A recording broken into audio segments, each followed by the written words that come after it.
and then they were on the island, and we were on a ship, and the ship went on the ocean, and just list things. Yeah. Just so you know, Steve, I ninja streamed that. I was like, this is good. This is going on. So I cut it off now. Oh no, I'm back. Hey, guess what, internet? I'm talking. Sorry, guys. There are buttons. There are things. I'm just going to do an intro. Here we go. Let's begin. Hey, internet. My name is Todd. Welcome. Thank you very much for dropping by and spending some time with us. I hope your day's going great. I'm just settling back into my notes and my D&D stuff. I've got my props here to give me some inspiration. I've got some players waiting in another room here. I've got a billion D&D books, or at least 3. And yes, contrary to popular belief, Gordon, I do have some notes. We're almost ready. We need to get some dice, load up some Roll20, buckle in, and we're going to continue our season, let's call it season 2 of Strange Acquaintances. Welcome, and let's meet the table. Hey, table. How's it going? Hi. Our table's getting big. I'm excited. Nice. Yeah, this is actually kind of a big table. I just realized that it's, we're up to, how many Hollywood squares do we have? 6, right? 6 plus 1. That's 7. That's it. Well, See, you're the host, though, right? You're not true. in the Hollywood squares. That's true. We need another 3 players. We have a potential for 2 new players. And hopefully Carl can rejoin us as well, so that'll bring us up to our buddy Coot Coot and I might be joining us. Oh, jeez. I have done a lot of players live, but that would be a lot. You know what? Bring it on. I say, bring it on. So, hi everybody. How was your week? On a scale of That's a loaded question. On a scale of 1 to 1, how was your week? I'm trying to remember things I did last week, and I'm drawing a blank, so... Well, you gotta I imagine take it was notes. great. You gotta take notes, Darcy. That's what gets me through. I do. You know what? Let me look at my notes. Maybe I did take notes. Let's find out. I honestly... You continue. Unrelated, I took notes all through every high school and university class, and I never looked at them again, but I did write them down. There you go. That was important it's to the me.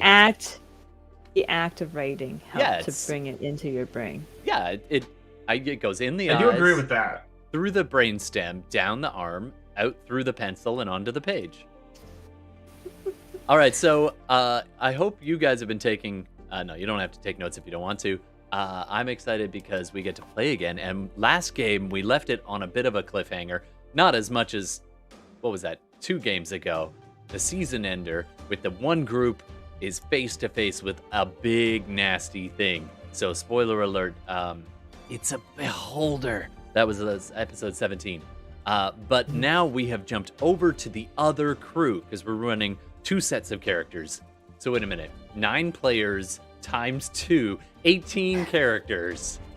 Yeah, I hope... Those other characters don't exist yet, but one day. Someday, I'm sure. Darcy, you have 27 different characters ready to go at all times, though, so... Look, as soon as, we got, a couple scenes into last week's, and you introduced this, lizard man, I was like, I could have played a lizard man! Yeah, Throw it out! You can take over Lesran.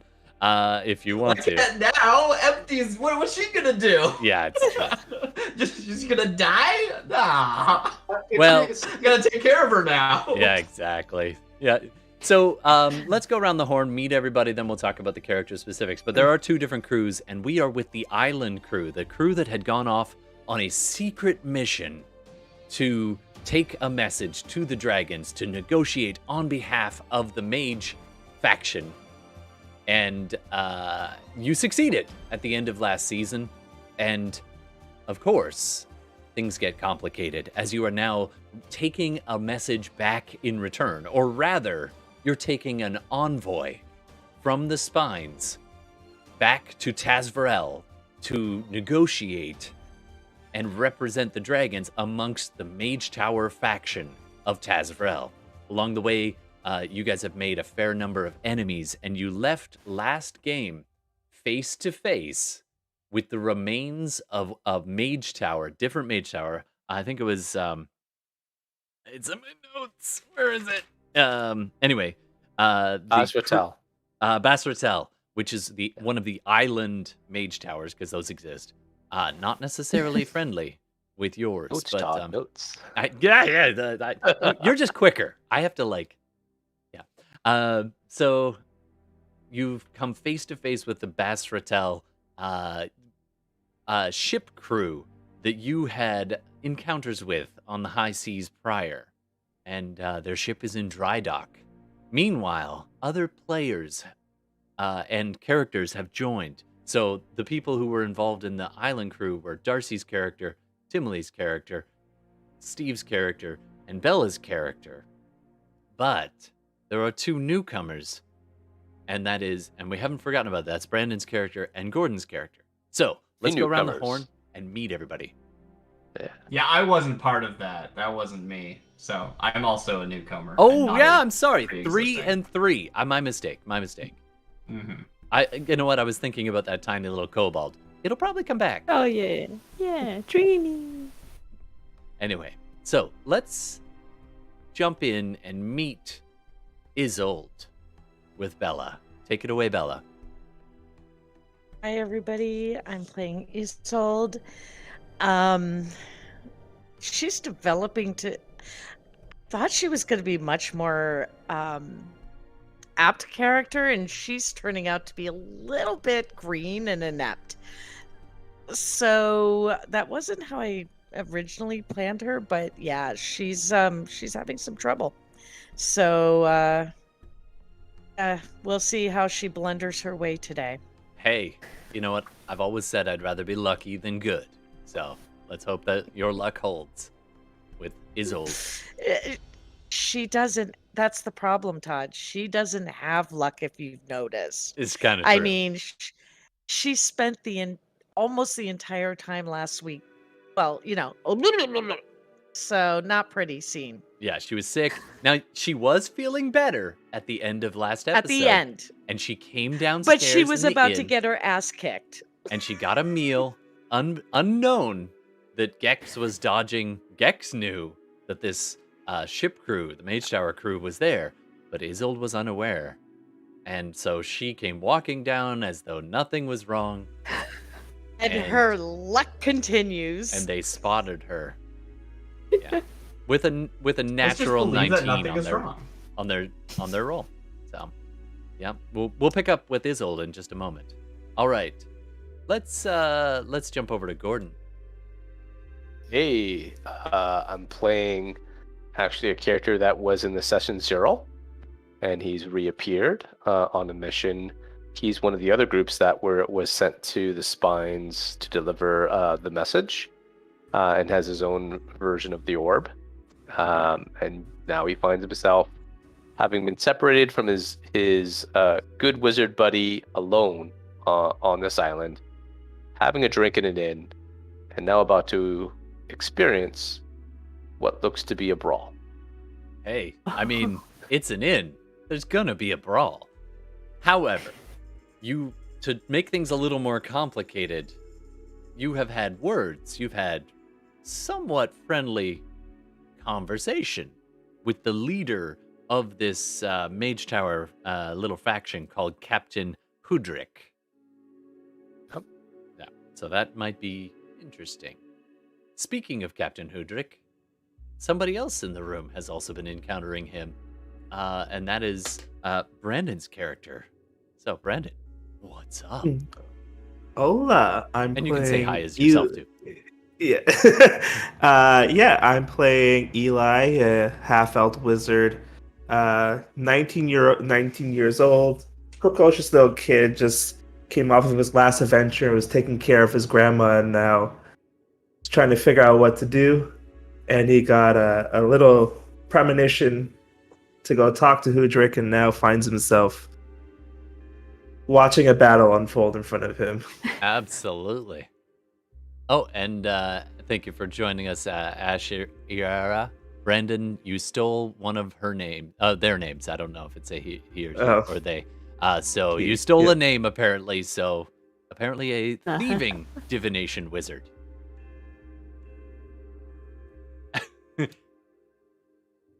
Sorry, my son came down to say goodnight. Good night, buddy. Good night. Just when you think they're in bed, they pull you back in. Anyway, so thank you, Brandon. I'm sorry to cut you off. I was just a little surprised there. No problem. It's funny because I have the headphones on, so I don't hear anything. I just hear you guys and the music and stuff, and so I'm surprised I didn't get a jump scare there. Just be like, it has happened. When I'm playing zombie games, my son just scares the crap right out of me. It's a good thing I have terrible reflexes. I just scream in fear instead of like. All right. I mean, that would definitely teach him to not. That'll sneak learn you. up on- No, I would feel so bad. But anyway, I know. so he's off to bed. No, he's not. So anyway, let's keep going around. And we've met the divination wizard who had the idea to be in the right place at the right time.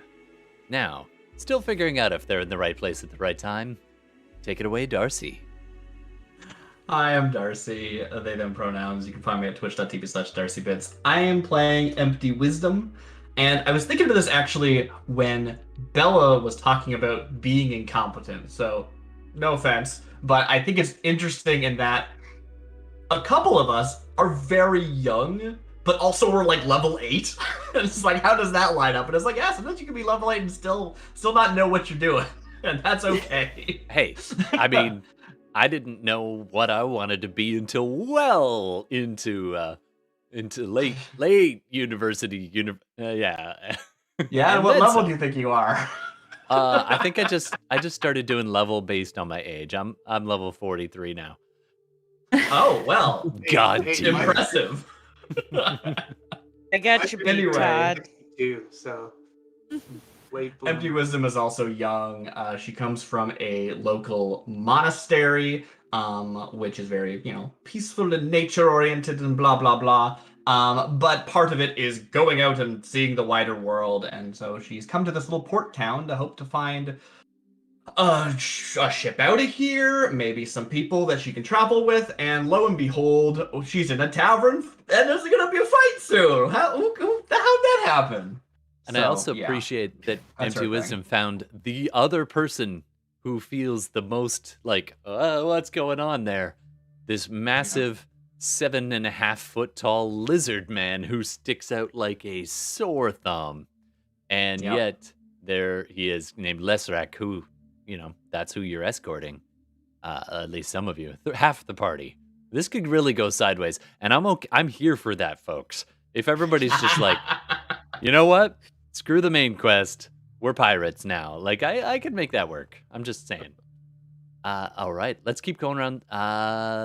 Let's meet Timely and your character. All right. I'm Timely. I am playing Hilda Bonebraid, who is as we will say, med school dropout, who has now gone down the path of adventuring as a paladin. Medical school dropout. So, yes, this is another character who is young and level 8. Still hasn't figured out her shit. So, and I guess I will play into why I am suddenly not with Tillman right now as we get into the game. Yeah, we'll see how that all fits together once you join the party. It's probably not that hard to find them. I will say that much, or at least it won't be hard to find them for much longer. Speaking of fairly easy to pick out of a crowd, I think that brings us around to Steve playing Gex.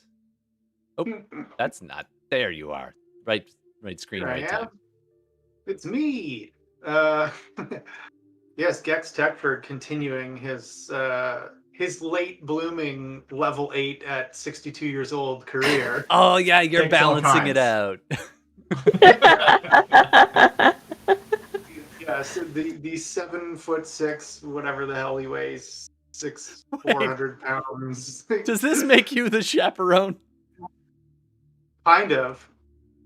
He's like, yeah, he's coming more into that like father grandfather sort of figure, you know, as he gets to know the crew, have that relationship with the young ones, like, you know, like Isolde, for example, kind of has taken her under his wing a little bit, you know. But yeah, he's still focused on adventuring and finding out who he is as a person.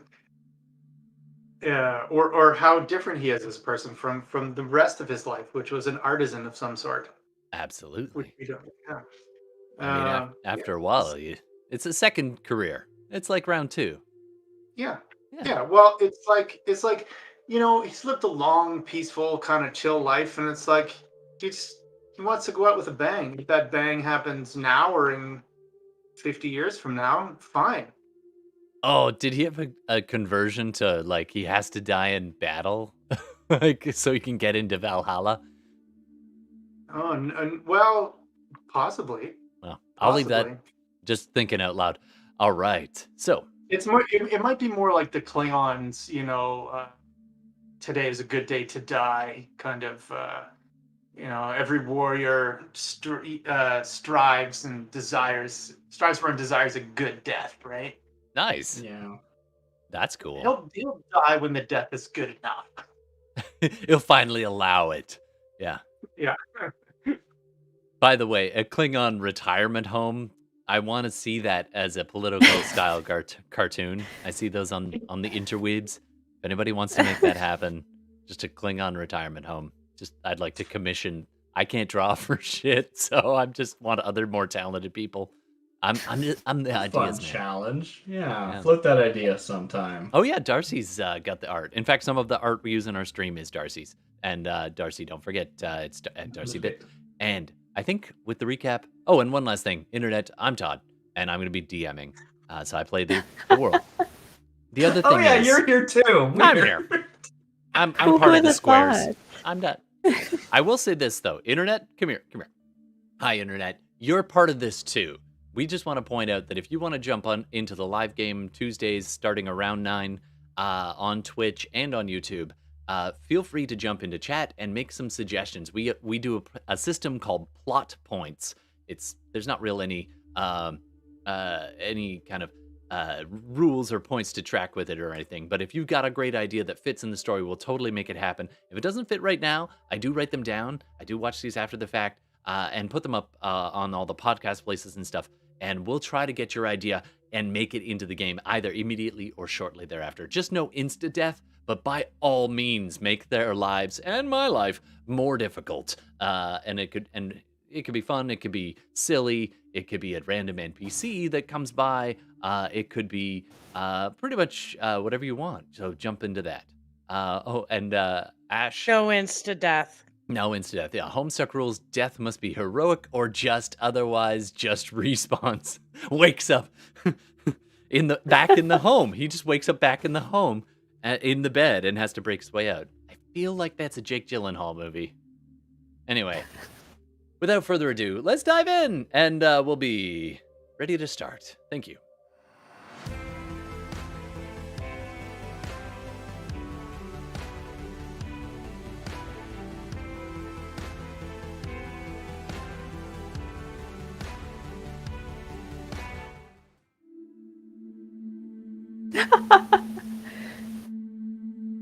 Welcome back.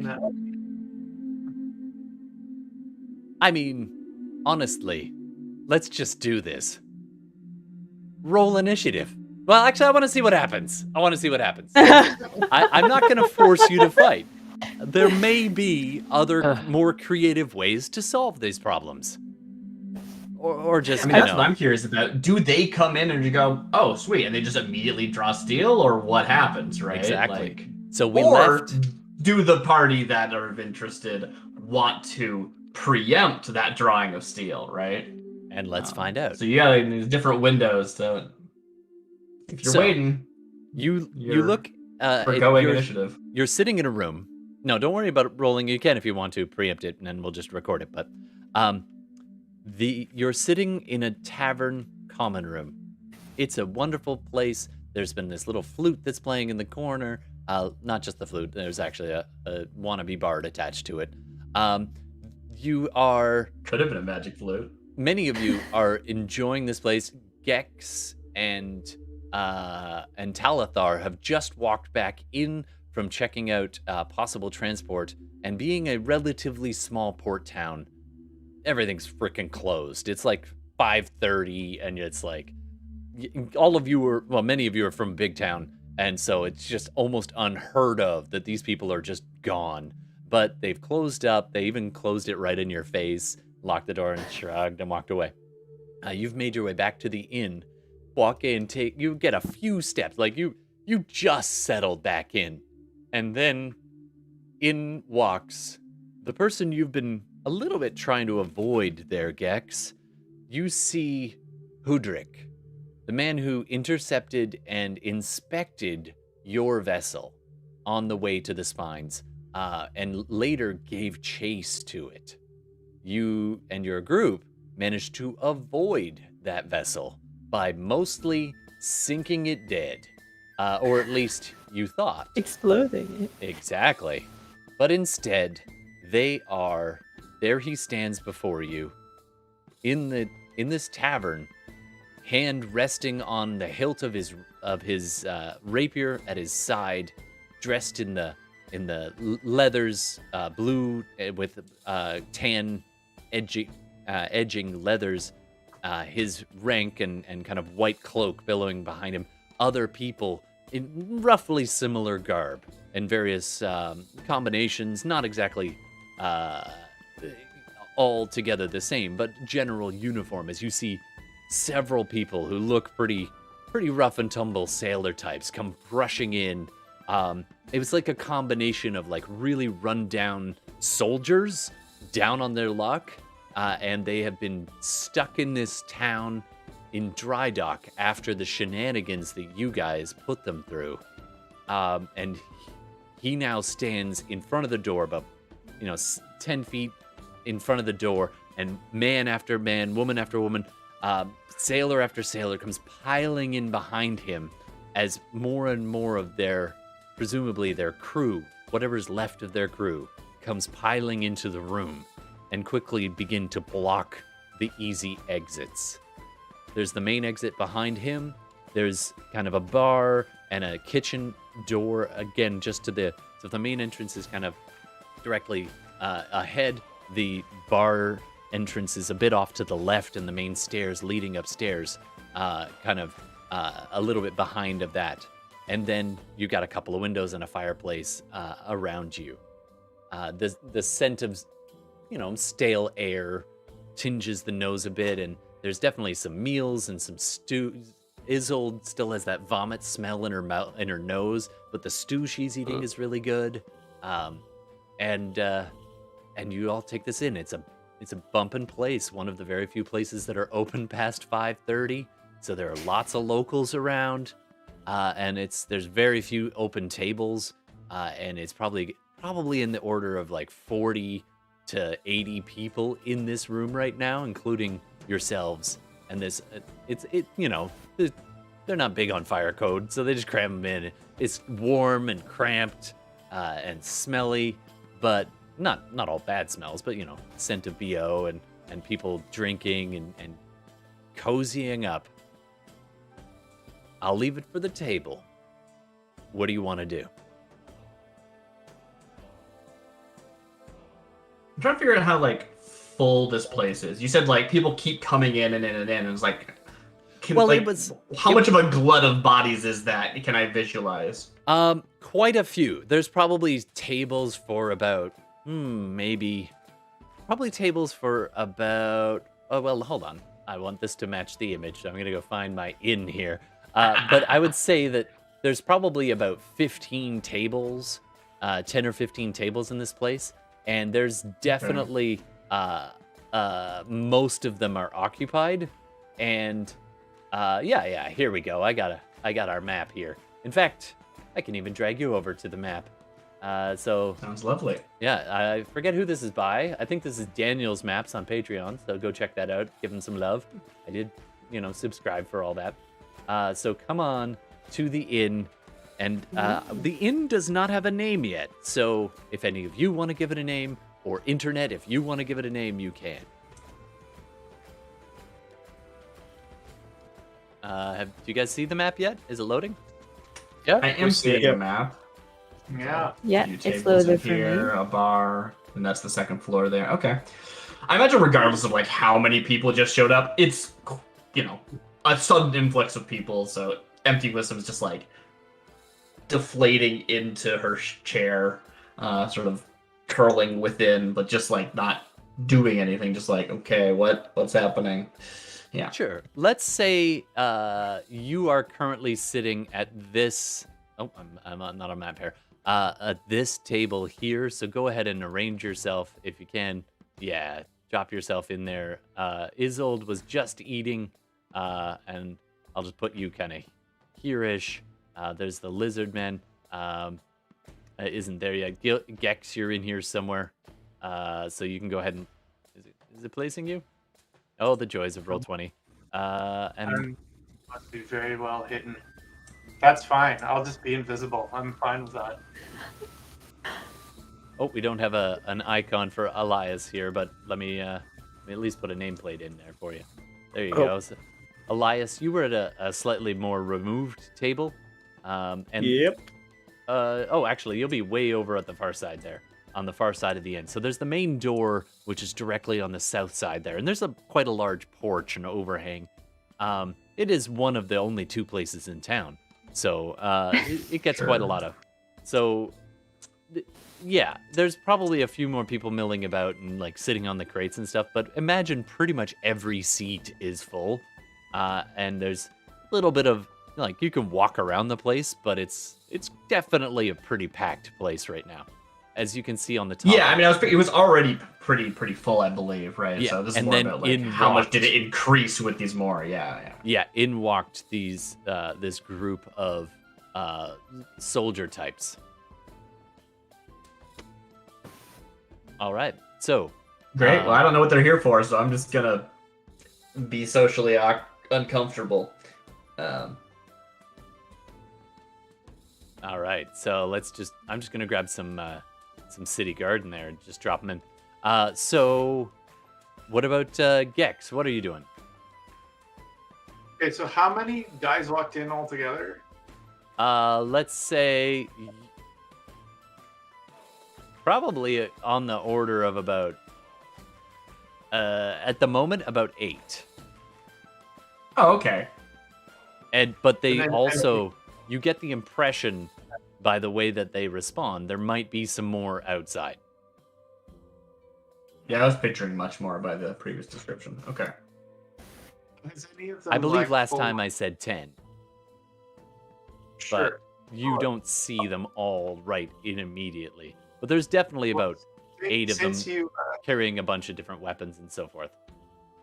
since you said 10 last time, let's make it 8. How? Well, 8 that you see inside. And you said the leader guy's the guy that I've had face to face with on the ship previously, right? And he is just inside the door and kind of directing them to spread out. Has he eyeballed me yet? Do a stealth check for me. I imagine Isolde is like still on the stairs. Isolde was eating at the table, kind of just got her meal. Oh, I thought you were on your way down. No, you're right. No, You did she get was food. at the Sorry. bar. She was at the bar. Yeah. And My that's why mistake, my she's mistake. standing out a little bit. So she was down by the bar, just got her meal and is tucking into that in the way that, you're finally over being sick. So But the you dry definitely... vomit's still there. Yeah, definitely.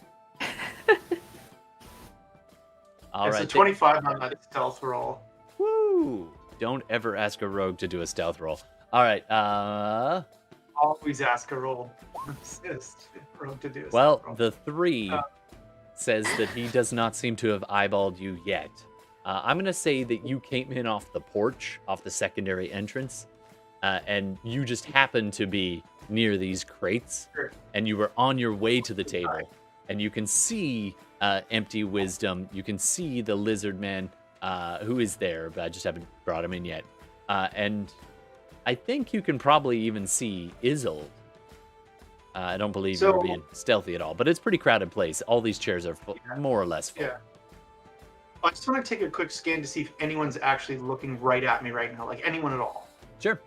Do a perception check for me. What's my modifier? Probably 2-ish. So 17. Okay, so not very many. There's a couple of the tables kind of do a side glance towards you, like immediately the nearest tables. Empty Wisdom, what's your passive perception? Oh, it's like, I don't know, 16 or something. It's pretty high. Passive perception, 18. Okay, so Dang. you do manage to spot this Goliath kind of walk in, and it looks like he was walking, like you're busy people watching. And so... Yeah, so the way we left it last time, I believe we actually had made it to a table and, like, didn't have, like, full introductions, but they were minor. Is this a backtrack and that didn't happen yet? Or is this, like, that happened and then maybe he got up and did something and is on his way back? Yeah, like maybe he was sort going to of, go upstairs to, like, change or something, and then as soon as the door got kicked open, he, like, sidestepped and, like, just kind of took a step. So I don't just, like, happen to notice a random Goliath. No, I'm like, oh yeah, that's that person chatted, I saw earlier. Okay. Yeah, he chatted with the lizard person. He nodded toward Isolde, and she went back to get her meal. Right. So I have a reason to be noticing them. Although also they're like a Goliath, and I think most of the population of the bar is like kind of standard human. Yeah, mostly human humans. Half elf stuff. Yeah. Yeah, it's definitely mostly humans here. And cool. So any races that aren't kind of the typical 4, they stand out a little bit more. The big 4. So Todd, what he's gonna do then is the door is right here, is it not? This is the door. That's the secondary door, out to the kind of the porch, and then the main door is just a bit to the left of your perspective is to the right of that. So that's fine. So what he's gonna do is go back towards the door, step through it, cast invisibility, and then step back through it before it shuts. All right, I need you to do a stealth check for me. Stealthy. Come on. Dice on the floor. Ah, yes. Is this before or after invisibility cast? This is actually just before. That makes sense. I just wanted to make sure. 27. 27. All right, so you step out of that little door and out onto the porch, and there's somebody in the chair right there. And you're looking behind you, and you bump into their chairs. These people file in as the various soldiers begin to spread out and kind of take positions around. And you step outside, and you bump into their elbow at that chair right there, and they turn around, and you just go and disappear. And so they're just like, what? But no one else sees it, just the one person right there. And so that's where you are at the moment. And you can begin to go where you're going next. See you. Yeah, they did not manage to see you, but they felt something and turned, and then you're just gone. And it just like this little, like a little flash, like, what the heck was that? Yeah, so like he's gonna do it kind of like this. Here, I'll use my door. I'll be like, oh, we're doing a reenactment, folks. Ooh. Oh. Wow. There we go. Oh. Ghost door. I wouldn't suspect a I like thing. how the door closes. And that's the last we saw of thing. Steve. All right. Talithar, what's your passive perception? Oh, sorry, 14. just one second. Sorry, Did Isolde. you still want to know what I was doing? Yeah, what are you doing, Isolde? Talithar, you're on deck. Because I'm absolutely clueless. Bex has not told me about this. So I am totally unaware of anything going on. I'm just gonna continue reveling in my stew. This is good. Just- Just to Oh, Have you tried man. this? You say to one of the Oh. guards.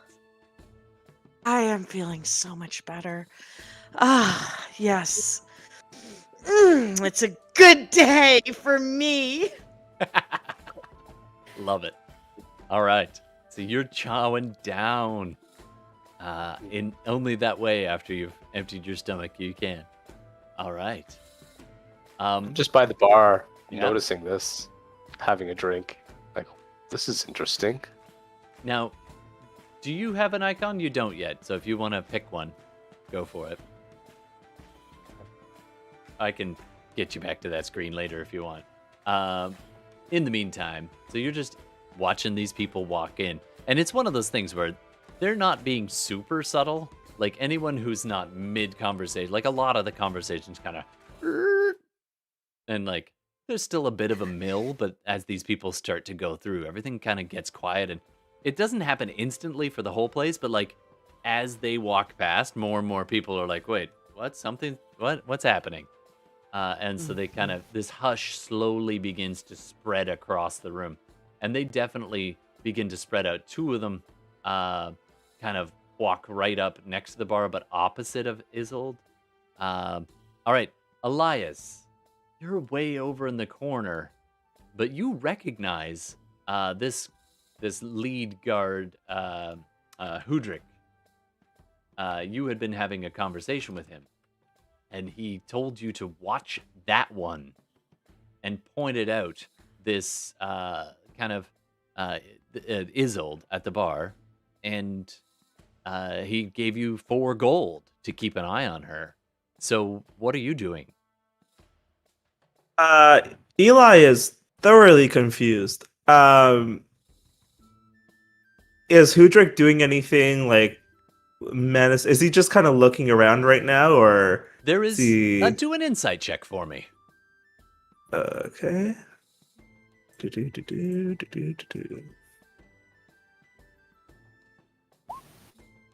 Damn. 26. That is... You look at him and you're like, oh, it's that guy. And then it's almost like you get these flashes of... and you get this from time to time. This is one of your gifts as a divination wizard. You get these almost cut-to flashes of him pulling on a leather glove and flexing a sore right hand, and it's been badly burned, but he keeps it under a leather glove. You have no other way to know that except by your talents. You can see him gritting his teeth, chasing a ship on the deck of his ship, like watching another ship sail away, and you see this tiny little rowboat drifting back towards, and you see him frown for a second, and it cuts in a flash. You can see a moment of him just gritting his teeth and on a rope and pulling, and then you kind of pan out for a second, and you can see that he's busy tying off a tourniquet on a leg that has been badly severed, and he's got blood splattered all over him, and he's just got this guttural growl is almost the soundtrack to this montage. And you can hear this conversation, and then slam to picturing more of what you actually knew of him, slamming a cup a little too hard on a wooden bar, not unlike the one right next to you. You see him slam cup after cup, getting more and more intoxicated, more and more growling and this grinding and this of his teeth. And then you can hear him whispering, and you hear, do a history check for me. 18. Your grandmother was always a bit of an outsider. She didn't always toe the party line, but she was definitely in close with mages, and she was very familiar. She may have been mage tower trained at one point, but she has all these old tomes and all these old stories and histories, and she's got these sayings. And it took, when you were little, you didn't know really what they were, but you were fond of them and you memorized them because they were like little poems. They were your nursery rhymes. It took you years to realize that they were kind of the creed of several of the things you've read. So you understand some of the various Mage Towers histories based on her readings, her teaching, and possibly her firsthand experience. And as such, you recognize that kind of guttural growl had these whispering voices under her head, and it's him. He's like saying it, muttering it under his breath as he's drinking. And you can hear him kind of humming this song, and then cut to a burial. It should have been at sea. And you hear somebody, one of his crew members, you actually look, and there's somebody right next to him. And when you see them, you get this flash of them standing on a pier somewhere, on a dock, almost deserted. And they're all banged up. Some of the wounds were a little more fresh than what you can see, the remnants of bruising on them now. And you see Hudrick and their right-hand person. And this person was busy doing one of the chants. It's almost like a ceremonial chant, a mantra, or almost like a mission statement or a poem of one of the Mage Towers. And it was, justice, knowledge, peace, and good stewardship were kind of the themes of this. And you can see the person next to Hudrick. Let's give them a name. Internet? Any names? Oh, you know what? I'm going to name this one Ashara. Ashara, thank you. So I'm stealing your name. Not exactly the same as your name, but, copyright. Ashara was Hudrick's right-hand person, and they're busy reciting the mantra. And you see Hudrick turn on his heel in that military way and stalk away at the end of the burial and head off down towards the inn to drink. And that guttural growl, you can hear the grinding underneath. Vengeance. And then Okay. slams the cup down, and then suddenly you're like back in your seat. Do a composure check for me. I don't know if there's that in Shadowrun. That is. What do you want to roll? Yeah, that's not. I know it's Shadowrun. Let's go with Yeah, make something up, right? either I think it's still wisdom fine, it's or just make something up. charisma. It's your choice. And it's a Just saving save. throw, So you can, Yeah. if you're proficient in either one, you choose Okay. that one.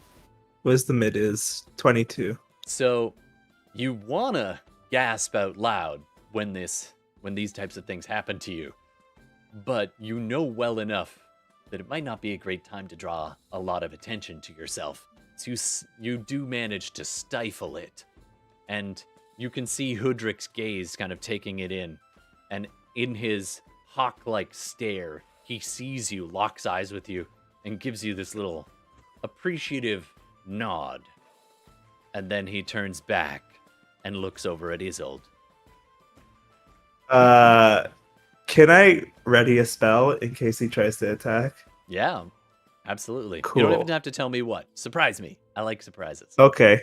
My Cool. luck's already turning around. I can feel it. She says out loud. All Go right. for soup. And sitting next to Empty Wisdom, the lizard folk is busy. He's holding a mug of ale, and his long lizard tongue is slipping out and dipping in, and comes back in. All right. You see Hudrick and the right-hand person and about several others, 4 of them, begin walking across, shoving people out of the way, aggressively, but not... Their hands are near the weapons, but they're not drawn yet. And they are marching across towards Isolde, who's eating her soup. What do you want to do?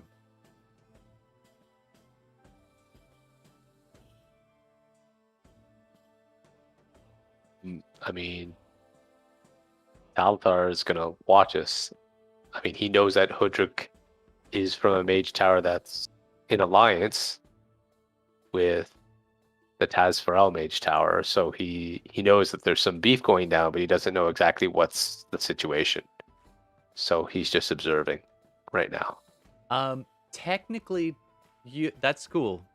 You did have a bit of a conversation with Gex on the way back in, so you have made some conversation with him before as well. Just a quick reminder. Although I don't need to remind you, you take better notes. Okay. Yeah, we talked a little bit about, but he didn't say that. He said that they were heading back to Tasvrell while I was heading towards the Spines. So he didn't exactly say, "Oh, we went on a mission to the Spines." Then I would have clued in that they were another party that went there to make contact. I don't think he said that to me. So, Gex, can I get you to do a retroactive perception check or investigation? Either one. Let's do investigating for 17. So, this is cut back. Go ahead and just do a roll for me, Talithar. If you have stealth, you could make it stealth. Or you just D20. I'm just curious. I'll let the dice decide. Okay.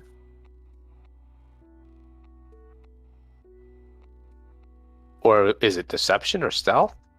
Either one. Either one would work fine. 17. Ooh. Well then, I'm afraid this comes down to rollies. All right, go ahead and roll a d20, both of you. Let's see who is going to be the roll off. I mean, that's what it just was, but we got to do it again. 19. 19. Oh. You have beaten me. I'm getting flashbacks. So, by a hair's breadth, and only by long, not practice, long habit of a life spent skulking in the shadows and taking note of valuables, almost out of habit, Gex is quite used to just clocking if somebody has something valuable. And this dude is rolling around in this half-elf. No, not half-elf. He's the half-elf. Is rolling around in plate mail. Not somebody you'd necessarily wisely choose a fight with, but definitely somebody who has that is some coin. So you almost instinctively just kind of take note as you're chatting with him a little bit briefly. And you saw a coin purse, made note of that. But where, Talithar, do you keep your orb when you've been traveling? The orb with the secret. Probably keep it in the backpack that I have on me. Like I probably have some type of satchel. Sure. For traveling.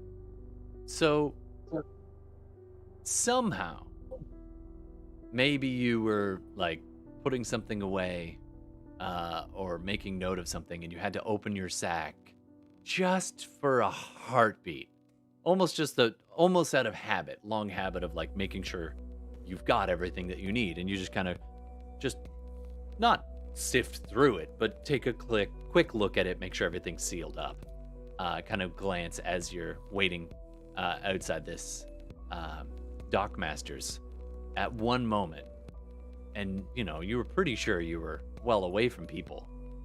But Gex is not people. Gex is long practicing thief. He's got a good eye. So, for half a heartbeat, Gex sees a familiar cloth. It's not even the orb. It's the same pattern of kind of cloth that you had been given, wrapped up in a bundle, Gex, that you were supposed to shepherd to the spines. You see the pattern of the weave of the cloth that was wrapped around your orb. and you recognize it in his pack,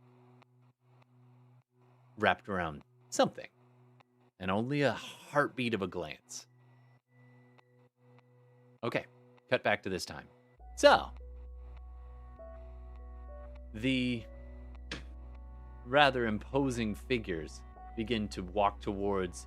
Two of them step past and around Isolde and begin to walk around.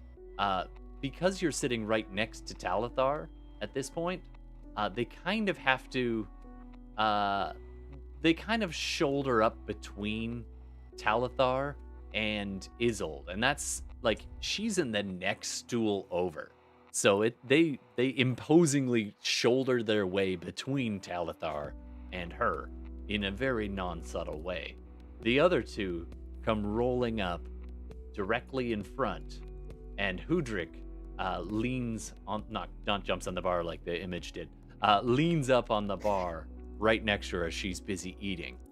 I'm gonna say, Isolde, you can't but notice this as they post up on you. And who is it again?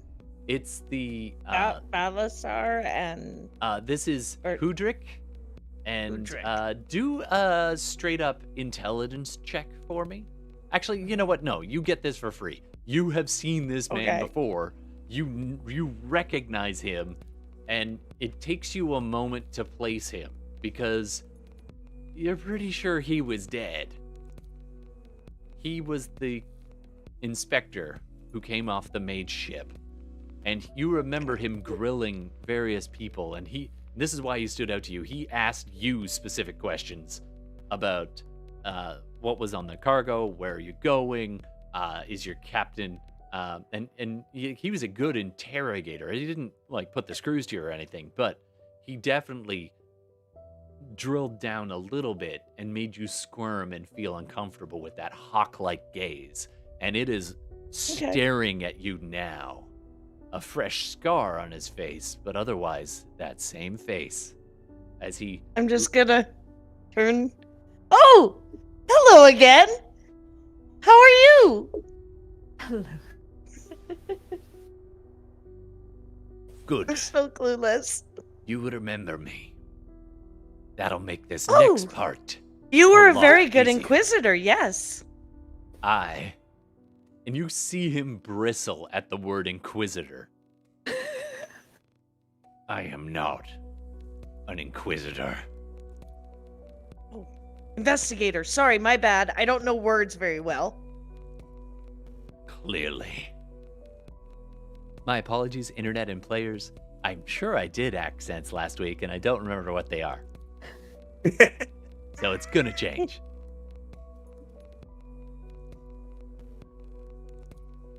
I need you and any of your friends to come with me. Don't make a fuss. Oh. Are you gonna inquire again? We have a lot to talk about. Oh, but I'm not on a ship anymore. I'm not even really a ship's person. I was just there, but I'm not very good at it. You probably noticed that. And at I'm this sure point, you're much better than me. as you're talking, his eyes slide off of you and check in with the people behind you as a quick glance, like, watch her. And then he begins to drag his gaze slowly over the whole bar again. But he's still talking to you. And as he turns his head, he's like, you could make it a lot easier if you get your companions. Tell me where they are. I don't know where Gex is. I was throwing up and... Well, he put me to bed and disappeared and... Oh, let's see. Who else was there? It's a long time ago. You take there a was half the step fella backwards who as you're trying to did the... just instinctively and poof, into the two like guards behind you, and they're just like thump thump. Okay, Oh. you are thoroughly hemmed. Hello. Hi. Hold on a second. I'm just thinking. Oh, there was my one friend. He was a turtle person.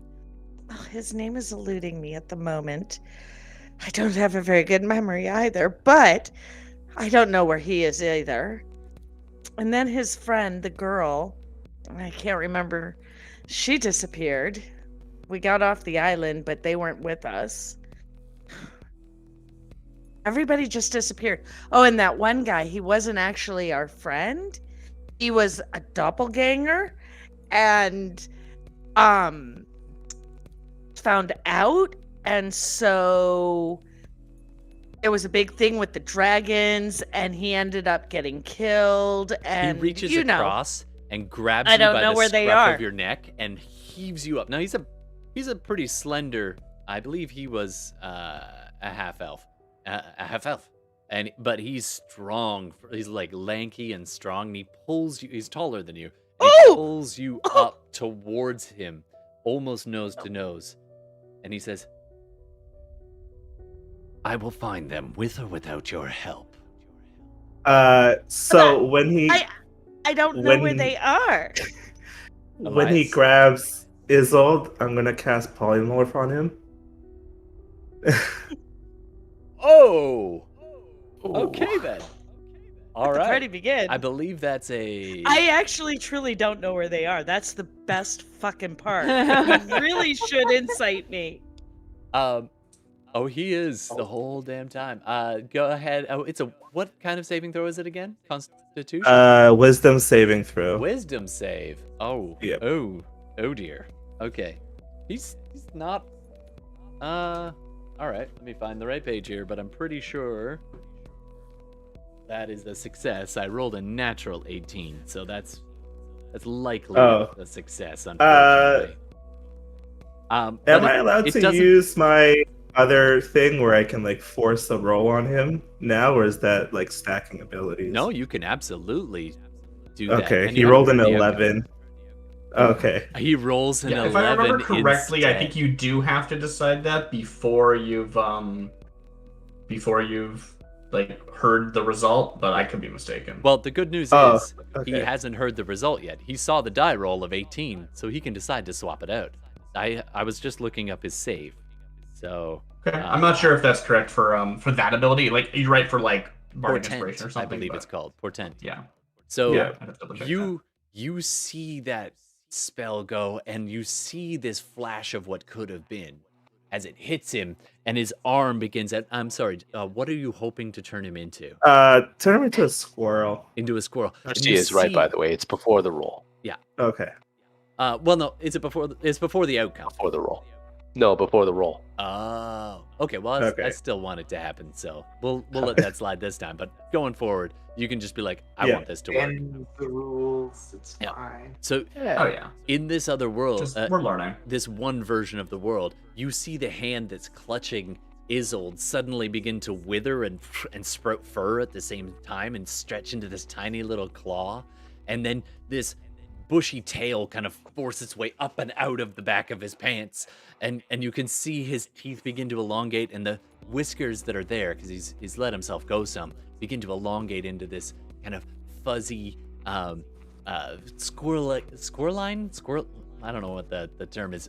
Face, but it starts with the Squirrel-line. hand, and you see in one version of things, it begins to happen, and he looks down at his hand transforming, and you see him concentrate and just grip his arm just below and begin to whisper, and the hand returns, and he shakes it away, and the fur okay. begins to just fall off in little however, you saw it coming, and so instead you don't start with the hand, you start with the tail. And he's just like, what? And everyone else around him starts to gasp, and he's so intent on reading Isolde eye to eye, he doesn't notice until it's too late. And all of a sudden his clothes begin to crumble and collapse, and his face kind of into his tunic and his armor, and it falls to the ground in this pile of clothes and armor, transformed into a squirrel. So it did succeed. Okay. All right. I'm going to say, since things just got real, let's roll some initiative. I do want Hilda to roll initiative too. Oh, I okay. really, really want to do the thing that I was planning on doing, Okay. which made me invisible. Oh, okay. Yeah, let's do some like simultaneous action there. So- So there was a lot of stuff. Absolutely. They had a long conversation. So, Gex, Initiative. let's get the initiative, and then I'll get you to tell me what you were All right. planning. Or do you want to do it as part of it? My modifier there. I can never remember what my modifiers are. 23. All right. And empty wisdom is 12. Elias 11. Oh, Alithar 14. Hilda. Oh, I should write these down. Hold on. Can we? Oh, you don't use the tracker. I Okay, probably never should mind. use the tracker, but I didn't this time. I'll try to figure that out. That's It's been okay. a while. No, that's all right. 15 for me. And who is the 12 again? Oh, that was empty. Yeah. And Empty was we've 12. got Gex at 23, and we've got Isolde at 15. Nice. And Hilda at 7. Perfect. I love it when the dice tell a better story than me. All right, so Gex, appropriately, what do you want to do? And we'll do this not necessarily super strict, because I know you had a thing. So can you highlight for me which guy is the guy? Sure. Let me just jump back to that for a sec. Okay. So right up near the bar, Hudrak is standing there, and he's pulled Isolde.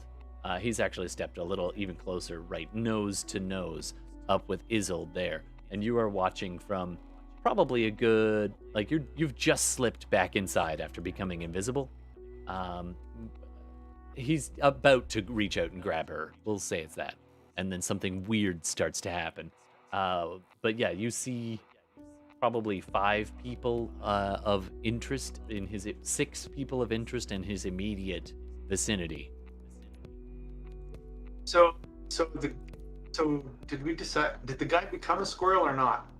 It's happening right now. Like as you are deciding, you can see you see a bulge in the back of his pants, and you're like, oh, that's awkward. So I'm going. My thing is, I want to sneak up. I was gonna sneak up on him and stab him, but since he's becoming a squirrel. Well, and he also, that would be particularly difficult because Ashara, you don't know their name, but Ashara, the right-hand person of him, is literally posted up behind him, hand on their blade, ready to draw. Hence turning myself invisible. Yeah. This was the point. Ah, So I will also assume that some idiot can see me. So I will half trust my invisibility, half also be semi-stealthy and sneak up on Tim and take my dagger and attempt to like legit bulletin board pin him to the ground through his skull with my as he becomes a squirrel. okay. Dagger. So This is like that's- preempting the spell. That makes sense. I see that something's happening to him and I'm What assuming I can I want to stab him. okay. What's your Yeah. movement speed? I'm just curious. It would just be theatrical if I kind of landed the stab as he became a squirrel and he ended up being impaled into the floor. But anyway. Oh, I love that's me loving the squirrel cinematic just of that. So 5, 10, Yeah. You should definitely hit before the scroll change 15, happens, but the 20, scroll change should still happen. 25, Definitely. 30. Is your I kinda speed wanna hit 30? like right at the end of it happening. Sure. So I'm going to say Okay. you cross the room You're at pretty quickly, my move. invisibly movement speed dodging, is just fine. bumping into a chair, getting through. Somebody there probably noticed you, but no big deal. And you scoot in What's right my movement past Ashara's guard there, and you post up right next to right next to Hudrik, and you got your dagger out, and you can see through it like a little bit. as to help you know you're translucent, but you still know where you are. So you are ready to just do it, and then fur and the clothing implodes, and he starts falling towards the ground just as you're going. Go ahead and make your attack with advantage. Let's see if we can't staple him in transit. Now, are you aiming to pin him, or are you squirrel. aiming to harm him? Oh, I want to like. It's like I want to kill him, but also like, pin him in place with the dagger at the same time. Option I mean, I A told- via option B. I would like to immobilize Option A. you by death. I use death to make sure you won't move. Ideally, It's a different thing if you just wanted to immobilize, like stick through like the Right, scruff of his yeah. neck, or a non-lethal, like it could still be a stab wound. I'm just wanting to know I'm if you're stabbing aiming. him. I'm stabbing him, but I'm like doing it so hard. I'm hoping the blade like buries itself to the hilt in the wood. All right. So you come up, you're invisible, you take a deep breath, you're like, oh, I should have stretched. And you just do one of those like full wind up, like pinwheel, and stab down. Go ahead and make your attack with advantage. It's a nat 20 on the first roll. Damn. All right. Go ahead and make your do your damage. Sneak back on this because of course I am. Of course. Yeah. I think. Let me check my notes. I think this qualifies for sneak attack. 100% does. Yeah, it does. I'm just kidding. Of course. All right. So It's Gex the Impaler. yeah. So what does that add up to?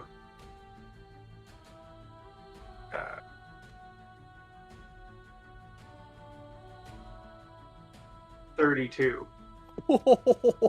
Opening salvo of 32 points of Sounds about right. pin him to the Ouch. floor damage. All right. So very quickly, things begin to happen. I mean, they were already happening. They were already quick. There was the grab. There was the polymorph as this other guy stands up at the back of the bar muttering, and it's not super subtle to cast polymorph unless you're a sorcerer who can do it subtle spell. So you're actually pretty clear that you did this, Elias. I mean, I'll let you roll a stealth check if you want, or a sleight of hand to try and keep it on the down low a little bit, if you want, Elias. I forgot to Nah. mention. You're just standing It's up and okay, like, yeah. all right.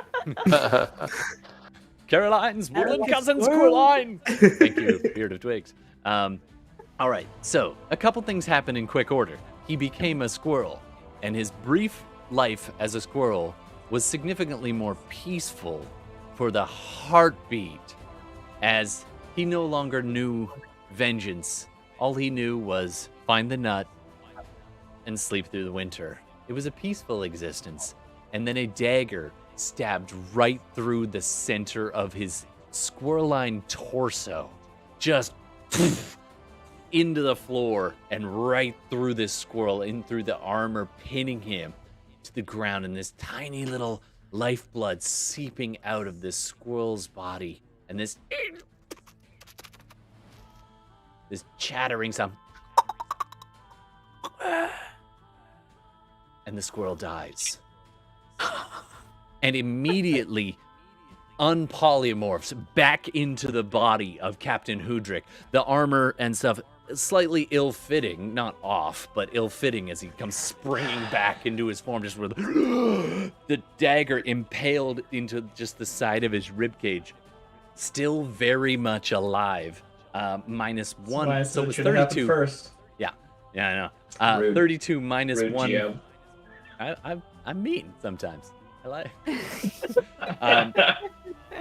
He took 31 points of damage. The squirrel absorbed 1 of that, but 31 points of damage overflow into the body of this angry Hudrick, who is now impaled in the floor from a vicious wound to his ribcage.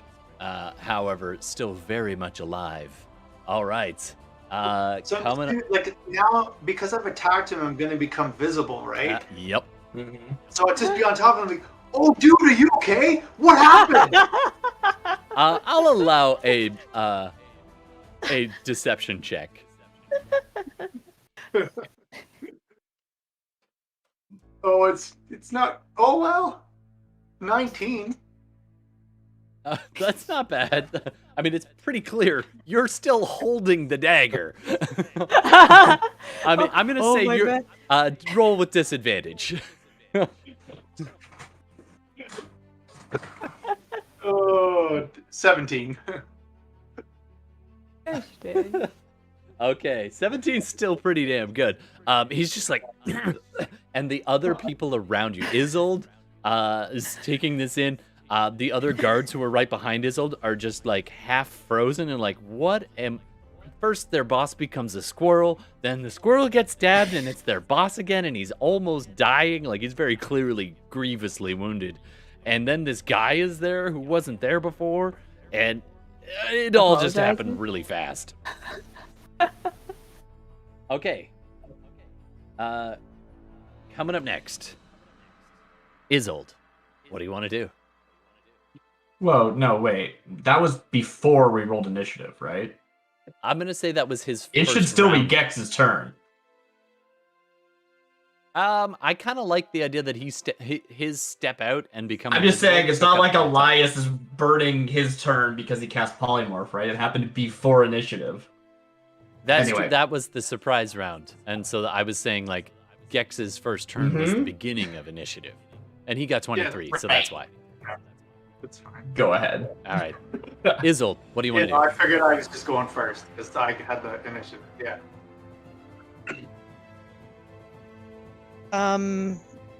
Okay. I'm so confused right now. You're not the only one. As the character is old. Oh. Pitbull at this point. I'm assuming I've fallen to the ground because he turned into a squirrel. You landed back on your feet. You don't have to fall I'm prone per se. I'm dexterous. Okay, cool. I'll just kind of be like, I'll look back at the two guys I backed into, and I'll look down at the squirrel, and then I guess the squirrel becomes not a squirrel. Yeah. So I'll look back up at him and be like, These are the only... I fucking love Dungeons and Dragons. That's the only place that sentence can happen. Anyway. I think I'd like to go back to bed now because I don't think I'm feeling any better. And I'll just start to cry. All right. Action, cry. I'm going to take my turn to weep. All right. Can I get... I am taking my action to cry, yes. Can I get you to do a... I'm going to count that as a persuasion roll. Can you go ahead and roll persuasion, please? I mean, you are kind of asking nicely to go back to bed. I can certainly try. I don't know. The dice are not usually with... I've got a 17. 17. You tell me if this really pissed off dude is going to accept that. The one guy right behind you, is kind of gruff about it. He doesn't... Well, let me see what they come up with. Okay.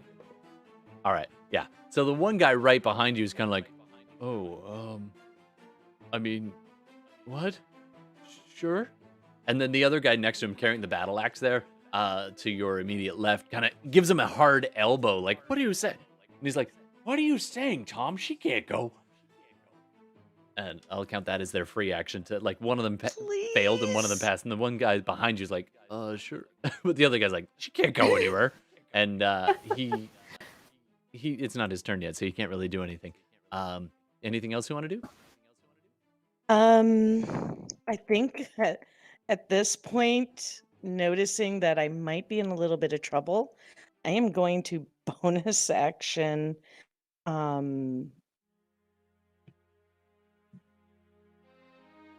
Yeah. I'm gonna imbue my as I take my what do I use? You have a spoon right now. I have and a bowl. It's a ceramic bowl. Or a clay bowl with some stew in it. It's very hot. You also have your gear if you want. I do. I feel like I would grab for my sickle, and as I am, or actually my bow, and as I am, I'm going to imbue it as a bonus action. And as a blood hunter, how do you imbue it? It has a this has always been an interesting thing with the blood hunter and a bow.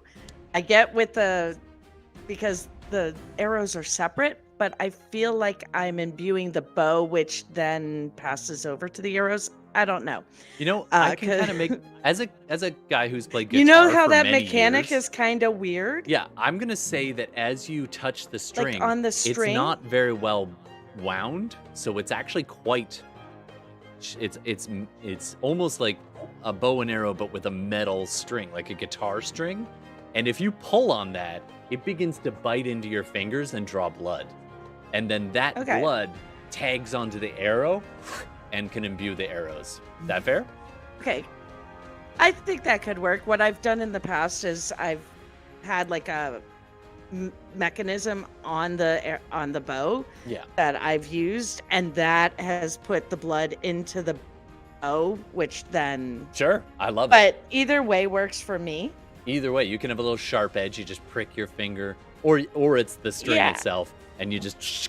All right, so your bow is imbued with your. And I'm gonna take that damage. Absolutely. Coming up, I believe you spent your. I'd say your bonus action was pleading. I'll allow that to go back to bed. Or is that so? That was my action. Oh, that was my your bonus action is to imbue. Is your okay? Cool. Yeah. All yeah, right. That's a bonus action for me. And unfortunately, they are somewhat surrounding you. You might be able to use a movement, but you will definitely provoke if you try to move. No, I'm not. I'm just gonna stay there, kind of like, and go back to my crying. Fair. It's pretty genuine. Ooh, crying I took at this full point, damage. as you take Ouch. 6 points of crimson right damage as you just rake your hand over that mechanism, and it's just blood just trickling down, and then immediately getting absorbed into and coating a bit of the bow. All right, coming up next, we got Talithar. These 2 big thugs standing right in front of you, relatively little, fairly frightened girl pleading to go back to bed, dropped her stew bowl. Talithar, what do you want to do? This is kind of like a confusing situation because there's a little crying girl. There's a Goliath that Talithar spoke with, but also Hudrick that Talithar is also has shared a drink with and knows is an ally with the Mage Towers. And he doesn't know that the others are working for Tasvrell at this point. And in fact, you overheard most of the conversation with Isolde, actually all of it, and you distinctly heard Hudrick say, and you saw him bristle at being called an Inquisitor, so that reinforces that. So, what do you want to do?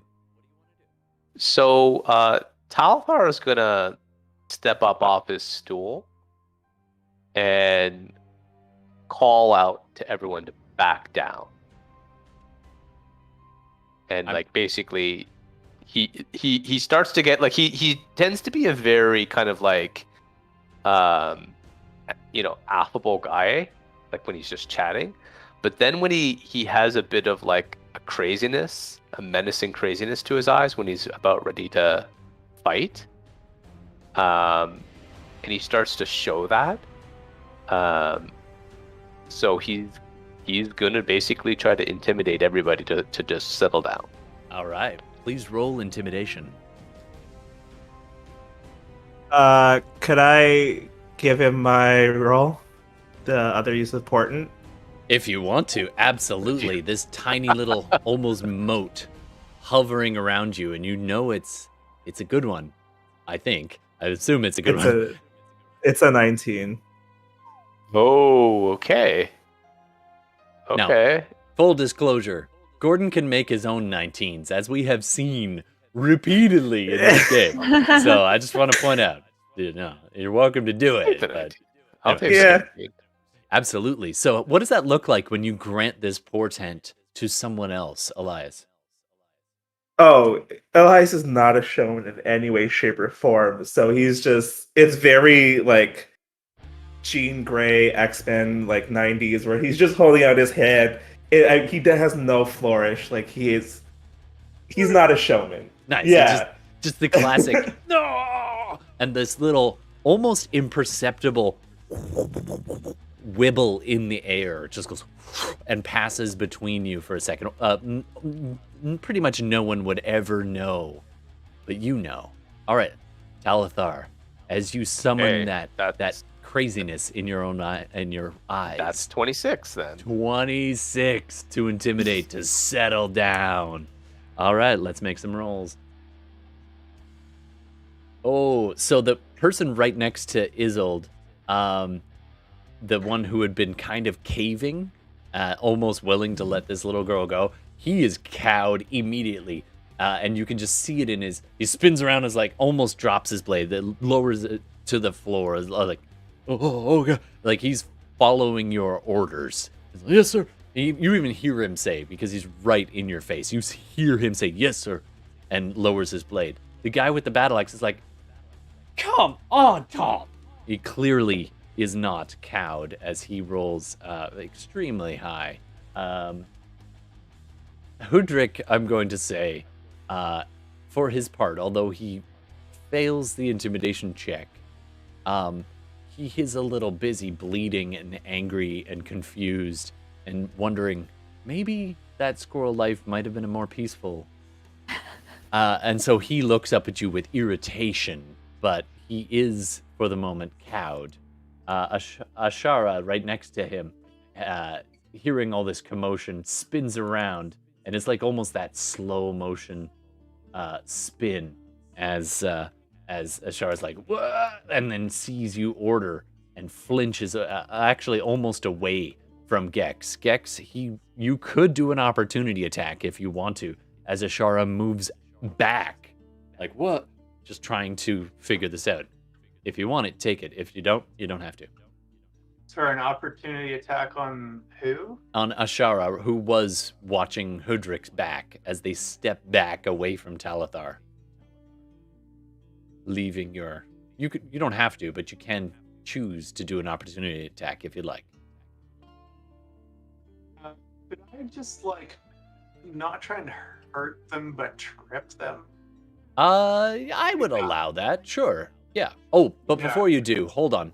I need you to do let's say charisma saving throw. Sounds good. Charisma. Against Talithar's force of personality. Ordering everyone to stop. Rolls a 10. Okay, so you're about to be like, I can trip them. And then Talithar's like, stop, settle. What did you say again? Said everyone stand down. And you're like, oh. So you hesitate in that moment. It's such a clear order that the moment passes and Ashara steps away and you just miss your opportunity. Everyone else in the bar drops like awkwardly quiet and stops and turns and looks over towards Talithar, taking this all in. All right. Talithar, anything else? That was your action. Knowing that I probably didn't get everybody, I am going to bonus action Wrathful Smite on my blade. Nice. So you draw, or do you just hold it? I don't draw the blade, but I have it. So when people see it, it's like an ornate dragon scale scabbard with a dragon's head on the pommel. Clearly a magical sword. And I just kind of like, as I'm kind of looking at everybody, I just go, and people could just see shadows kind of envelop it. And I'm just holding it at the ready. It's almost like a really subtle version of the what's the lightsaber that Mando has? The dark saber. It's a little dark subtle. The edging around it almost becomes a negative bas relief of the blade itself, and it just adds to the intimidation factor. Okay, that's your turn. Coming up next, Hudrick coughs up a gout of blood, and in that moment rolls away from Gex, and tries to get up on his onto his knees anyway, and actually tries to move back almost instinctively and foolishly away from Gex. I'm going to say you didn't burn your reaction because you were intimidated into not using it. So Gex, you do have an opportunity attack here if you want. I feel like he's very much going to do that. Okay. So the squirrel man tries to roll away from you. What are you going to do to him? Well, I mean, like, I drove the dagger into him, right? And it was pinned to the floor, and it was so deep in him, I'm going to assume it's embedded in his rib cage. Yeah, I'm just going to try and, like, move it. You know? Oh, it just reaches out and grabs it and pulls to the side. That is just nasty. Go ahead and make your attack. Like a sliding it in a groove. You do not have advantage, though. You don't have advantage, but you do have an ally right next to him as Isolde. So you could do sneak attack if you haven't this round. Oh, wait, you did. I did. Yeah, so you can't do it again, unfortunately. But you can get the opportunity to attack. Multipliers. 7, so 23. That definitely grabs. So you grab the dagger and slide it sideways. Go ahead and roll your damage. What is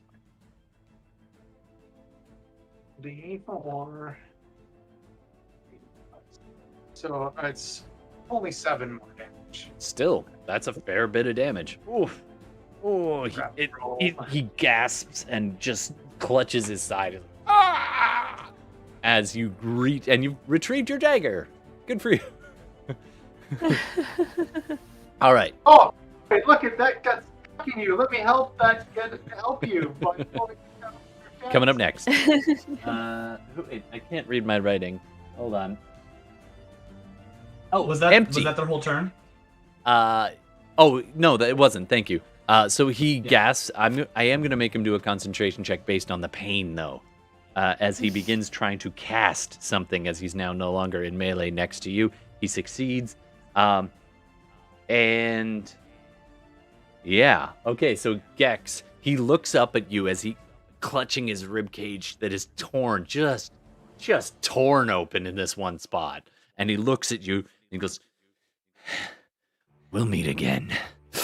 And he disappears from view. Okay, then. Okay. You can no longer see him. And it takes you a few seconds, and he continues his moves. And you hear and see driblets of blood on the wood, but it's kind of dim in here, and you can't see beyond the 5 feet of where he was. You get the impression he's moving away, but you can't say exactly where he ends up as he moves away from you somewhere. Okay, coming up next. That's his turn. Thank you. Now it's Empty Wisdom's turn. Yeah. So go ahead, Empty Wisdom. What do you want to do? So I'm gonna kind of roll the clock a little bit. Sure. You know I love that timey-wimey shit. During the start of conversation with Isil originally, like before then, I think that Empty was kind of just like, okay, there's lots of people suddenly. There were before, but they weren't as like in my space because they were avoiding Lizard Man guy whose name I should probably write down so I remember it. Lesseron. Lesseron? Lesseron, yeah. Lesseron? Okay, great. That's easier. Yeah.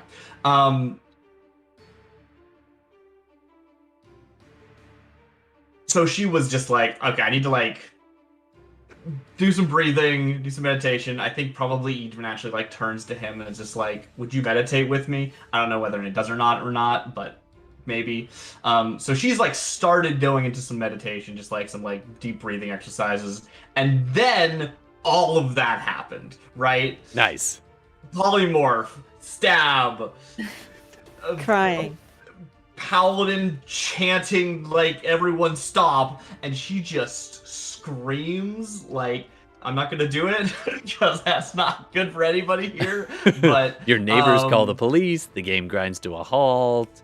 And as she like sort of reverts back, like she was trying to breathe, and then her meditation gets like interrupted, and she screams and pulls in, and this like spectral manifestation of her spirit comes out and basically encapsulates her in like a tree.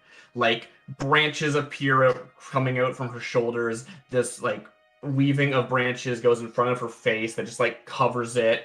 And she just screams, and so that is a bonus action and 2 key points to summon all that stuff in the actual technical terms of the game. And one of the features is that I can amplify my voice to like 300, so why not? She screams very loud. Oh wow, yeah, that's nutso. As a player and a character, I don't have an intent. This is just what she's doing. Here we go. Sorry, audience. I just have to do this real fast. Here. There. Now you don't have to scream, Darcy. Thank you. And yeah, so I don't have an intent, and she doesn't have an intent, but that is what happens. So if you want me to roll something, I can. I'm gonna get otherwise, you to just this, like roll. Astral Mash appears over her face, and these branches appear sort of behind her. I'm gonna say roll intimidation with advantage. So I was kind of wondering if you'd say that, because one of the abilities of the Astral Mask is you have advantage on intimidation checks. This is clearly a they thought of this. And there's like a half beat between when the mage disappears and begins to roll away and all this stuff is going on. There's like a half breath as Gex is like, where'd he go? And everybody else is trying to figure out, and Talathar's like getting ready. And then the scream, and everybody thank you for stops. That, it's good to have that advantage, because she's not actually trained in intimidation. This is pure and guttural and like deep-seated real emotion, and she gets with advantage on that 20. Nice. Okay, so here's exactly what happens. So all of that goes down, and then you scream, and it just, instead of just petering off at the end of the scream, it's like it's a chain, and it just echoes with the whole place, and then amplified by this magical effect. But it's some of the feet. Good. Holy crap. So a couple things happen. Number one, everyone in the bar reacts ever so slightly differently to this. So those who were ready to like fight are like startled by this incredible intensity. Those who were just sitting here in their cups, what they take in, and what Lesrin, the lizard man sitting there, takes in is you have been watching all this go down, and there's a heartbeat pause, and the tension is almost socially too much. And even though it's not focused on you, all of a sudden you're just like, and it's so compelling that the lizard man across from you, who's been trying to meditate as well, just instance before, kind of opens his eyes, sees you screaming, and assumes it's still part of the meditation, and begins yelling with you. And if he actually was like going along with the meditation with me, I did want to like have my hands like, you know, palms up on the table. So like, the we're just lizard like person holding definitely hands, doing the screaming. same thing. And just howling, and everybody in the whole place is just like, and at first it was over at Talathar, and then moment stolen by this relatively diminutive human next to this massive lizard man howling at the top, like beyond unreal, almost like rock concert level screams. Okay, thank you. Nice. That's me. I should mark down those key points. Elias, what do you want to do? Yeah, so Eli watches this all go down, and he's just like, "Oh no!" And he's just gonna cast Blink. Nice. Solid. Yeah, Nice. he has no idea what's going on, so yeah, he's gonna disappear, and just kind of continue to figure out what the hell is going on. I just have to say this. Your grandma told you there'd be days like this. And you're just like, and blink out of existence. I love it. All right, that is pretty much your turn, right? Yep. All right, coming up next.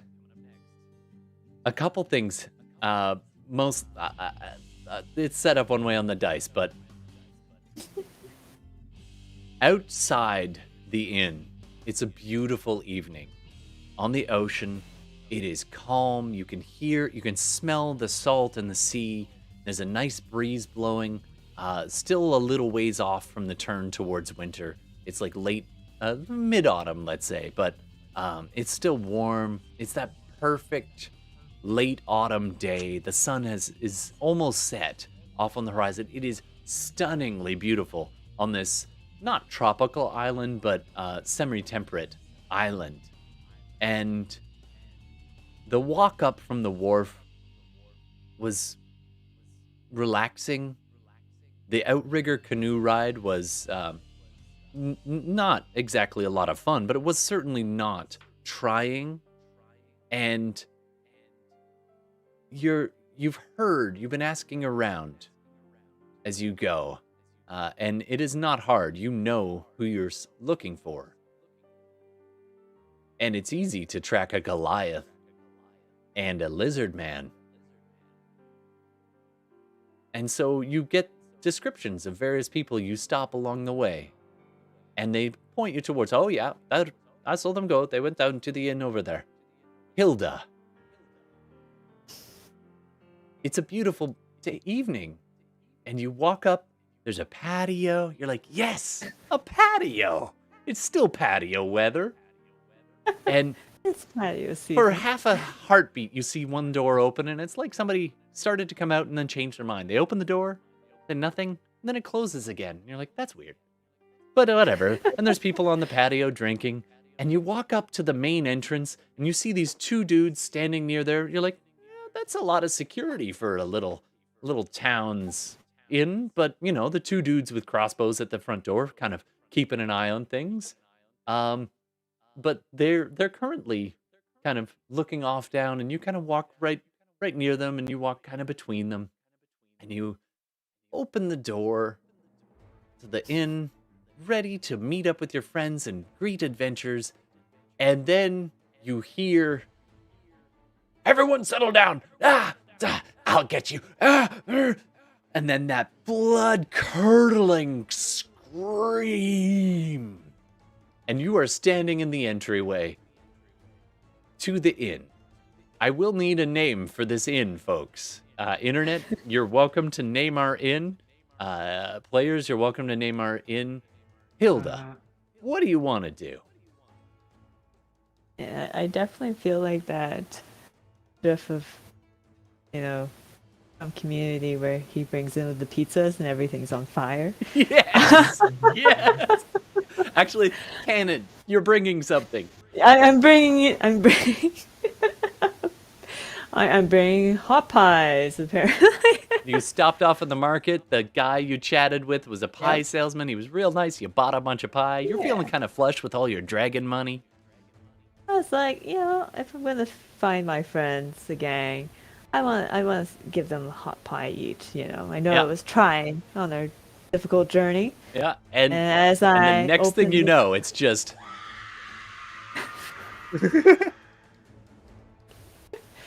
no fire yet, but I'm like just standing in the doorway, wondering if I have the right directions. Then I see Gex. yeah. You see Gex crouched, ready to murder. You see a bunch of armed guards, none of them looking at you. You see Isolde just across, kind of being half held, not actually held, but really close to this guy with this axe. Another dude in plate mail nearby. Yeah, you take it all in a heartbeat, just like, what the Just happened here. But I see that Gex is holding a bloody dagger. Isolde's crying. My mind's jumping to conclusions.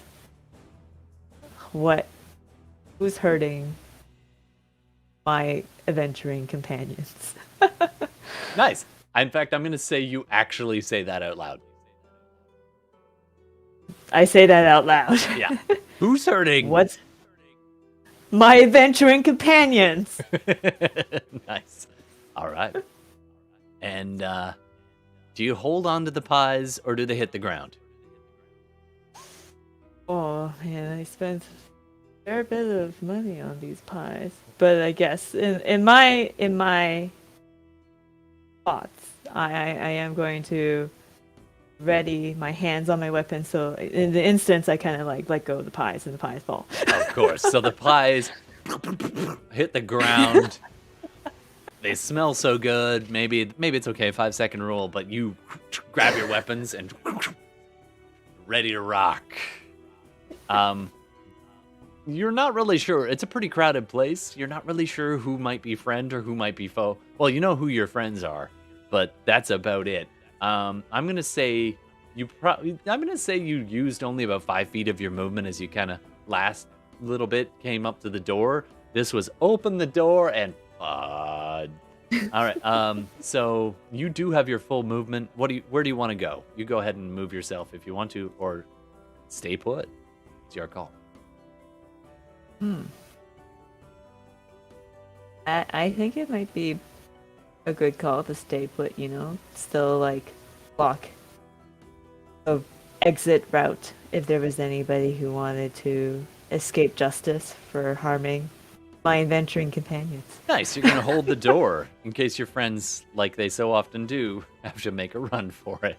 That's probably wise. All right. So you're holding the door. Very cool. Okay. Now the guards finally begin to respond. Half of them are sluggish and terrified. I'm going to give everybody who failed their save a frightened condition. I'll say approximately half. No. Between the two intimidations, I have to roll again for the second one. So no. Yes. No. Sorry, I'm just going around the table here. No. Nope. Yup. Nope. Nope. No. No. All right. So you can overhear the guards who were just outside the door with the crossbows hear all this commotion. They both look at each other like, we should go in there. You go in there. Oh. So those guys are cowed.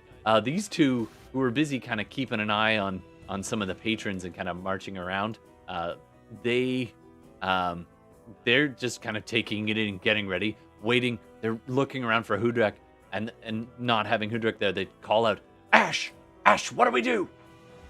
And Ash, who was one of the few who saved, actually, these two who are in the thick of it were actually the only two to save. So Ash turns around and be like, block the exits, idiots. These people murdered our companions. And then Ash turns and takes a swing at Gex, because they're right next to you. So, Gex, that is going to be... keep flipping past that page. That is going to be does an 18 hit your armor class? All right, and just in time, Gex gets stabbed. Aww. All right, so you take 5 points of damage, Gex, slashed with the longsword that as Ash swings their blade. The other one, who isn't totally cowed, turns and tries to grab onto Isolde. So Isolde, it's a contested athletics or acrobatics. Okay, I can use either one, right? Yeah. I will use acrobatics. I'm gonna try to be a slippery little fucker. All right, you got to beat a 20. I did not. Okay, so you are grappled as this guy with the axe grabs onto you. I don't know if I have a grappled condition. Get your filthy paws off of me! That works. Nice. So you can't move, but you can still act.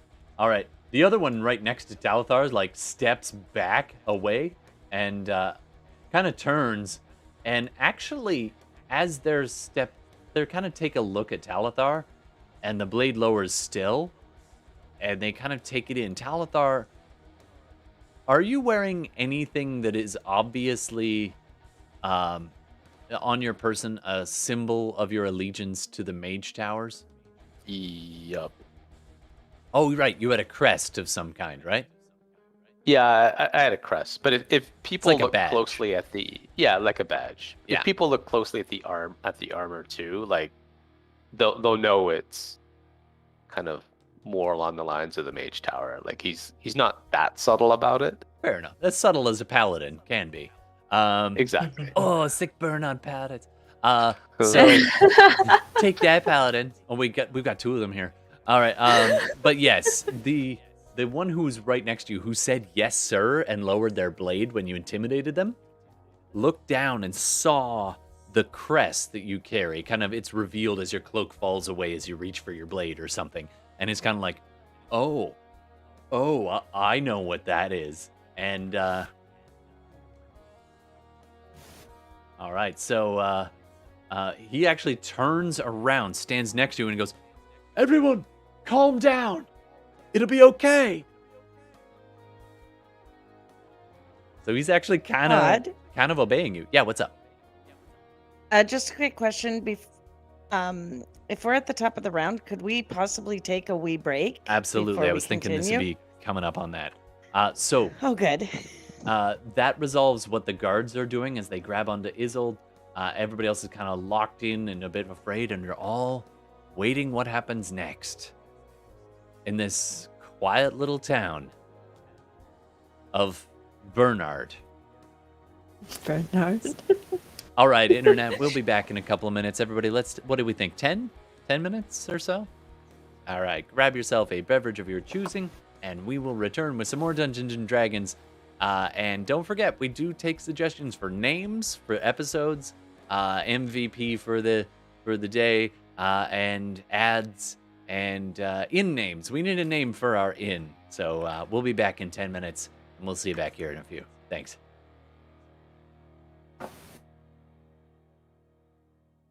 Hold on. You didn't like my name? Oh, I didn't see your name. What was your name? It's the name of a real place. Oh, yeah, why don't you say it? That's lovely. See, well, the owner of the tavern, his name is very clearly Richard. And this place is halfway between Tasvrell and the Spine, so it's Big Dick's halfway in.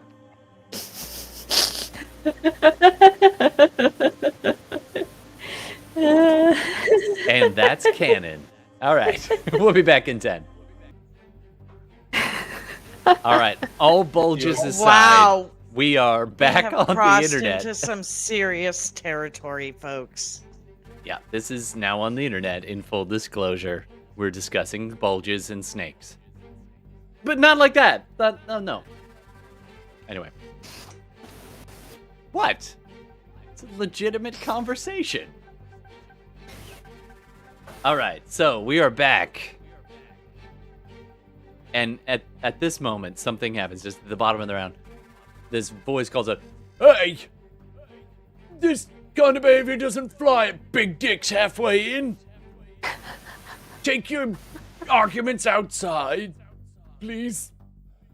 And then the big, bristly, bearded bartender kind of scoots back, like half intimidated behind the bar. All right. We are on the cusp of a bar brawl. What do you want to do? It is we can keep you can do free action talks and stuff if you want. But there is a brief pause as everybody sees the pies falling on the ground, and the Huderek guy is nowhere to be seen, and Asher is just taking a slash at Gex. Gex, it is your turn. What do you want to do? Do I see? Oh, sorry. You can do free actions and see things if you want. It's just kind of. I was gonna ask if I see Gax. Oh, 100%. He's like, no, he's about 10 feet away from you. He is visible. I'll kind of look over to him and be like, Gax, is there something you forgot to tell me? And you're literally like being held by the scruff of your Collared.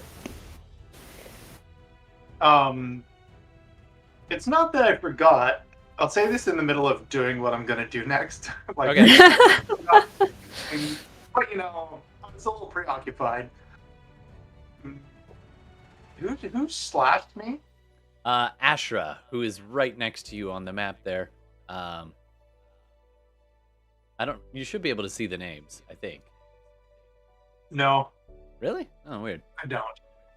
Anyway, this person okay. right next to you is one of the few people who still kept their heads, and she stepped towards you and slashed at you, and you kind of tried to get out of the way, but not quite fast enough. They show. I can see the names on this if I flip to the stream, but they're not showing on Roll20 to Okay. players. Oh, weird. Yeah, I'll see what I can do about Roll20 later. But anyway. Yeah, there's a timer Anyway. for that. It's whatever. Well, I mean, if you slash me, I take that personally. So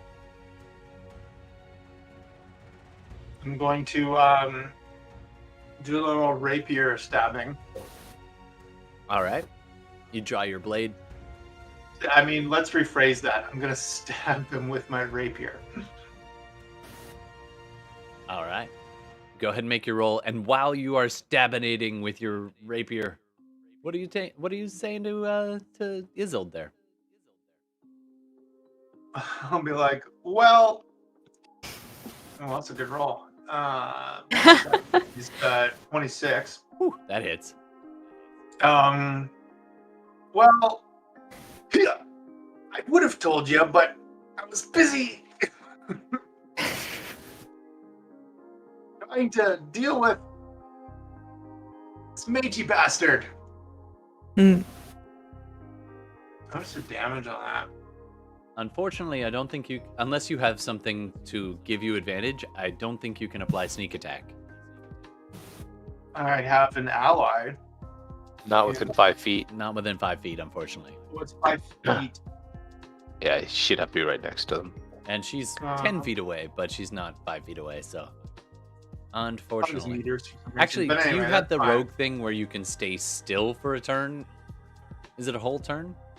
And then you haven't. You'd have to So- you'd have to like steady aim Yeah, to get I don't- advantage. I Yeah, don't- in Tasha's they added a just like generic action rogues can take. And unfortunately, Yeah.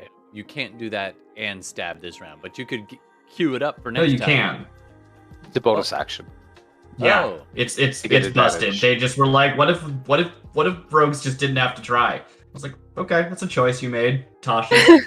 I'm gonna house rule that and say, I think you have to spend That's it. super fair. Everything in Tasha's is up to GM approval. That is just in the book. I think you have to find some way to explain it. Now, Steve, you do have plot points. Things could happen. There is chaos reigning. Empty is still, the ringing scream is still in your ears. Something could happen right now that could maybe help you out if you want to spend a plot point for you.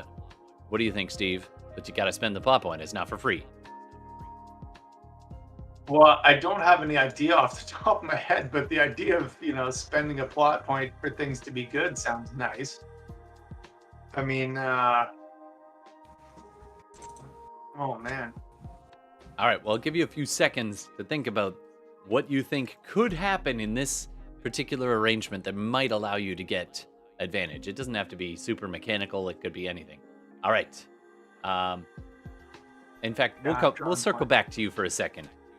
Let's do next up. Isolde, what do you want to do?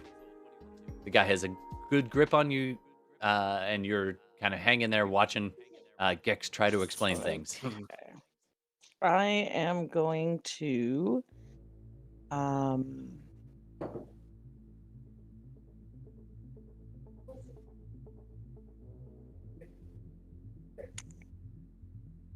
cast,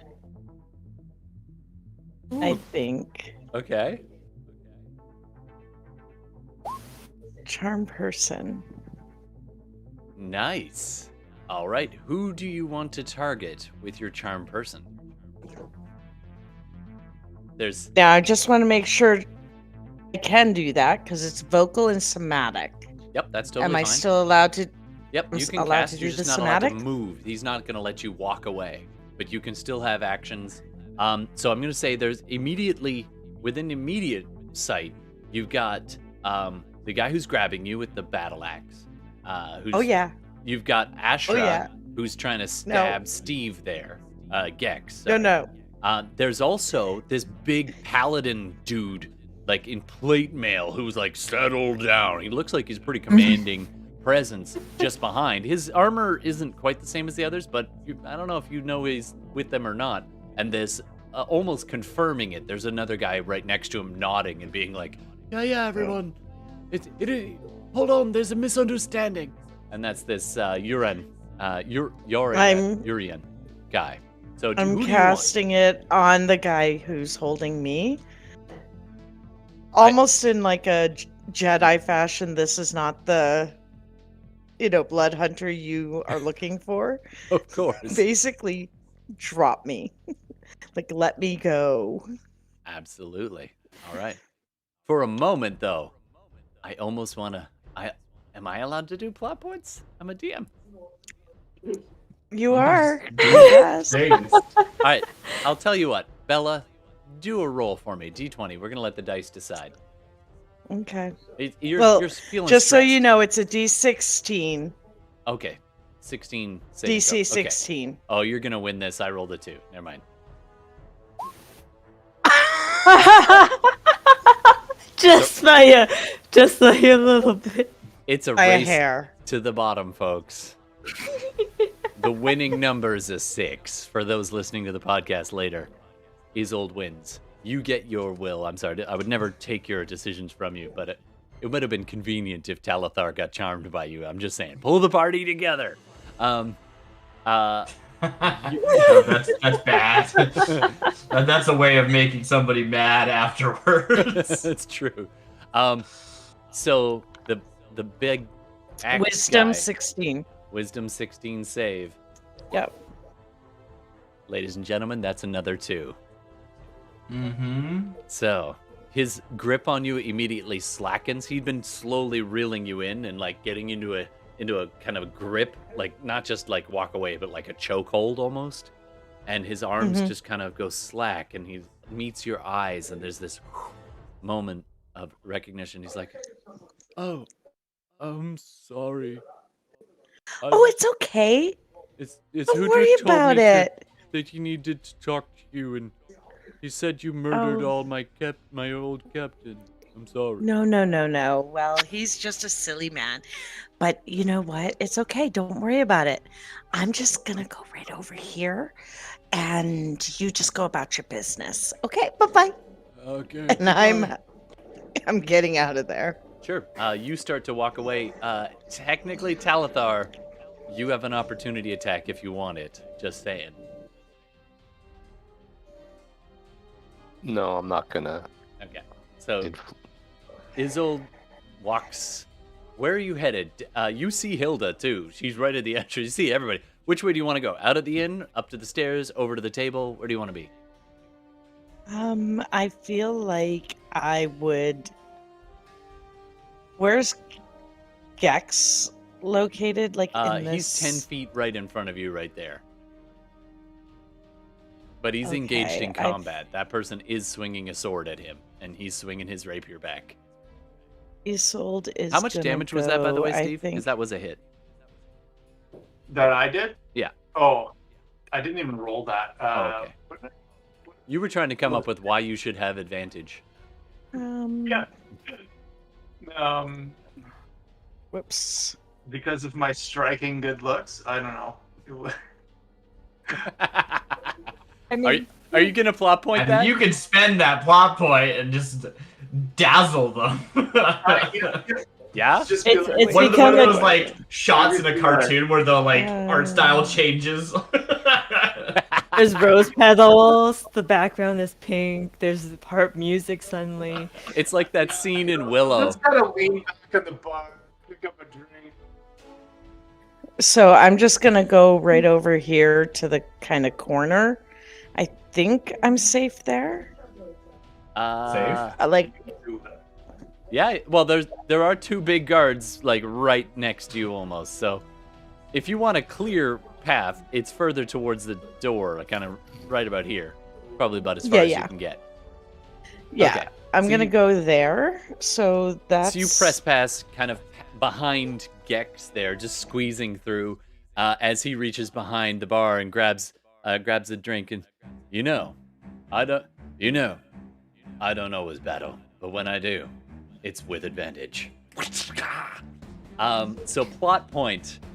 You dazzled with your amazing good looks there, Steve. That was your plot point. You get 2 per game. Just saying. Or whenever I say refresh, you did spend 1. And I will also say that Ashara looks at you, and I'm not saying she's got daddy issues, because you're a bit older, but she definitely has a type, and you are apparently it, as she just kind of looks at you as you lean back and grab this drink and toss your non-hair and take a sip and say your line and then brandish your rapier, and she's just like, you're beautiful. As she gets stabbed. Willow, I salute you. Anyway, we'll keep going. That's what that movie's from. All right, let's keep going. Coming up next, that was Hilda's turn. Oh, not Hilda. That was Isolde's turn. Coming up next, Talithar. What do you want to do? Okay. So there's still fighting going on. Yeah, right in front of you, 2 people. Ching, ching, ching. The guy in front of me, is he fighting? Like, he got charmed, so he's not fighting anymore. He's right? not. He lets the girl go. He appears to be kind of letting things cool off, and he doesn't quite step out of your way, but there's an easy path around him if you want. Okay.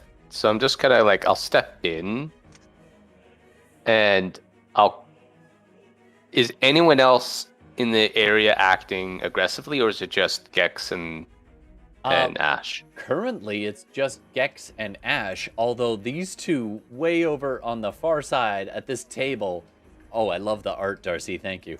I just noticed that. Are busy, like, still, they'll like scream a while. It's part of this almost meditative, and then the lizard, and then when Empty kind of pauses, Empty kind of pauses to take a breath, the lizard man just like, and it's so compelling and overriding that it's actually a few of the other people in the bar, like the locals, are kind of like, ah! As it now appears that this is a kind of a local fight between these 2, kind of fencing, and it's not just stab, it's like ching ching ching, like there's some flourishes and maneuvers on these dice rolls. It's for the whole 6 seconds. It's not just a single swing. So there's definitely some parrying, and then Gex knocks Asha's blade down into the ground and grounds it out, and then stabs her in the shoulder, doing how much damage again there, Steve? Just 10. All right, no problem. Yeah, this is a fairly robust individual, and she's almost... You can see... Yeah, I'll give you this for free with your passive insight. You can see that she's, like, enjoying the duel. You're a worthy adversary. Yeah. All right, so, Talithar, what do you want to do from there?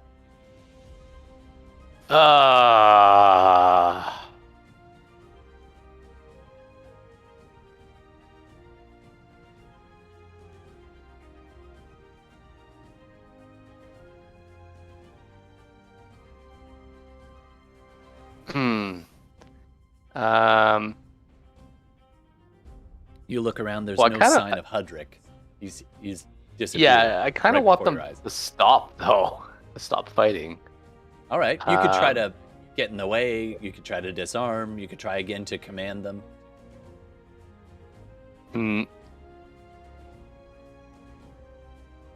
Yeah, you know what? I don't want to use my channel divinity.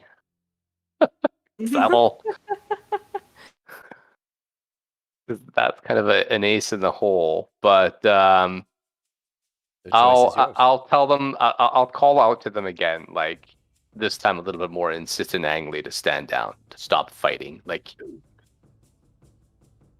All right, I'm going to let you choose either persuasion or intimidation.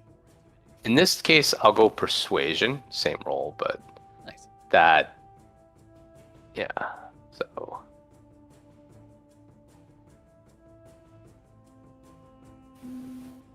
All right, make your roll.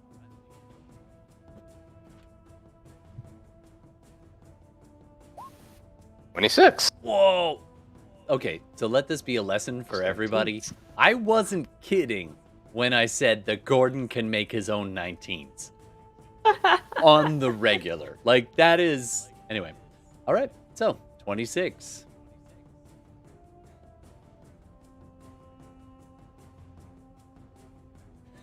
Okay. Everybody seems... go ahead, Gex. I need you to roll either charisma saving throw or an insight check. Your choice. Kind of all the same. Plus 1, 17. 17 is not enough. This rather commanding presence walks forward, and before, while it was a command and you have this innate urge to just rail against authority, the tone has shifted and is now, there's a slight, not undignified plead in the voice. Stand down. So he will. What he'll do is he'll kind of like stand up straight and like reach out and put his arm like over the shoulder of the woman that he just stabbed and pull her in and be like, slap her on the back and go to the barkeep, 2 beers. Nice. And she's getting lined up to just run you through, and then she pulls it like into this big Goliath. All right, we'll resolve that in a few seconds. All right, coming up next. I mean, you don't have to. If anybody gets ideas, feel free to switch it up. All right. Huh. Okay, hold on. Let me think about this for a second. Well, I'll just say while there's a gap there, Yeah. probably. I'm picturing this like unnatural calm, sort of like descending over empty. Just like there was the screaming, and then. It is your I do turn not too. remember what your paladin's name is. Oh, did that guy die or something? Hoodrick Good is for him. nowhere to be seen. He Right, vanished he from view. invisibilitied out. Yeah. One of the weird things about the astral visage, which is the the mask, is that despite being an astral visage, it does not allow you to see invisible people. What's up with that? Anyway, I think that's a flavor fail. They definitely should have let you do that. Anyway, I think so. There's this like sort of unnatural calm that descends over her at this moment of the sort of like final like persuasion. Not that it was directed at her, but still, she's there, and she just sort of stands up very abruptly, almost like she's like kind of a different person, just like stands bolt upright. I imagine she's sitting at like a bench there, looks like, and it just like falls over. She looks at Isla. I don't remember what his name was. I immediately forgot. I said I was gonna remember. Gordon's character? Was that his? No. My character is Talathar. Lesserin? Or Lesrin. Oh, Lesrin, Lesrin, thank the lizard person. Yeah. Follow my lead. And turns like these are very like sort of stiff movements, and just starts to like calmly walk forward into the I guess there's not really a fight going on there anymore, but like, that was sort of the momentum that there was happening. Sure. Absolutely. And Empty sort of just like ends up walking through, I guess, like right into the mix. Just kind of. I guess if there's not really a fight happening there, she probably will have more of a like this sign of like trajectory. Just like anyone who sees her walking through with these like spectral branches growing from her back and this mask over her face. Just a like spectacle of like steady, calm, walking through and trying to exude that over people as she just sort of like walks through this chaos and out the front. Sure. And there's and this... anyone like nearby, just like there's this weird like dichotomy happening where it's this like very calm and deliberate and just like walking straight forward, and then also like if she is getting near anything, these like spectral like branch like arms just like lash out and knock it back anybody like nearby as she just like yeah, and there's quite a crowd steadily walks like through at the tables and stuff, so they're kind of shoved, and some of the chairs go... How much distance do I have? You have 60 feet. Yeah, I could probably get to... Well, I've got I have unarmored movement, which gives me, I think, an You're a extra... monk. You could fly to the moon and back. Yeah, so my normal speed is 45. If I wanted to dash, I could go up to... Oh yeah, you can get all the way, and there's this dwarf 90. standing there just gearing up right in the doorway, and you walk up to her, and you get all the way to her, and you walk right past Isolde, who had been kind of in the center of all this. So I'm not sure if it makes sense to actually use the dash, because the idea is this like sort of calm march forward, Sure. have that kind of like exude out. So this is, it's almost like... I'm just sort of following up the persuasion just to like exude that sort of calmness. I'm not doing anything supernatural here. It's just carried with the sort of mantle of given the nature that's around me. Strangeness of your personage, you're human, but all of a sudden you're now something much, much more. So in that moment, there's this hush that falls, and you walk over almost next to Isolde there, as if kind of ushering them out. And the lizard person's like, "What? Oh, all right." And he starts standing up and starts making his way. He's quite a bit slower than you, though, over towards you, and just kind of trailing behind you by about 10, 15 feet. And the guards nearby are kind of like, "Oh, I've been told to stand down," but they're eyeballing. There's still a sense of tension in the room. Can I do anything to like assuage that tension? Right? Sure. That's Let's the do intent. Mechanically. Let's make it a persuasion roll. Okay. I don't get advantage from that, but I do have a pretty okay persuasion. 18. That ain't bad. Definitely, you're walking out. You've got this sense of purpose. It's like walking down the hall with a clipboard. People are like, "Oh, okay, this is supposed to be happening." Yeah. And everyone who was rabble rousing, meanwhile, is lowering their blades or ordering drinks. It's not uncommon for things to get rowdy in a small town pub, but things are now on the downward crest, and so they seem to be letting you pass. And there doesn't seem to be, even Ashra, seeing you go by, is a little bit taken aback, and the way Gex is behaving, she's kind of gives her head a shake and kind of squints her eyes, casting around looking for Hudrick, but not seeing Hudrick in the moment, is just kind of content to follow orders and gives Talithar a little nod as Gex kind of puts a drink in her hands. All right, so it seems to be holding this tenuous, I wouldn't say non-hostility, but it's pulled back from the brink. Neutral, friendly, neutral, hostile. It's hovering on the edge of hostile at the moment. Mostly tipped over by that. It's going to need a little magic to push this over, so Isolde's spell is definitely going a long way to helping. All right. Coming up next, Elias. Yeah, so I'm in the astral plane. By chance, do I see Hudrick? Or no? Do a perception check for me. Nice. The GM's ultimate tool. Perception check. Perception. Whatever. For those of you who've never run a game before, if you need time to think, repeat after me. Ouch. Do a perception check for me. It's a nat 1. Ooh. Oh. You have a +7, but it's like, nope. That's amazing. Elias. First of all, I'd like to say that this was a plot point spent by my son, who you saw briefly earlier, before the game started. This was his idea.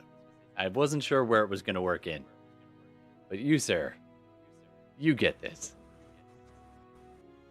You go to look around in your brief moment on the other side. You're like, wait, he's maybe invisible. Maybe I might be able to. And you open your eyes and you start to see beyond that misty fog, trying to cast your eyes through. And it's not unlike those visions you have for just a fleeting second as you press your awareness out into the ethereal plane, seeking. And you don't find Hudrick, but instead, something finds you. Right into your face. This pale, bone-like, hollow-eyed skull wrapped in a flowing hood, staring back at you through the mists of the ethereal plane. As though its attention was elsewhere, and then when you pierced,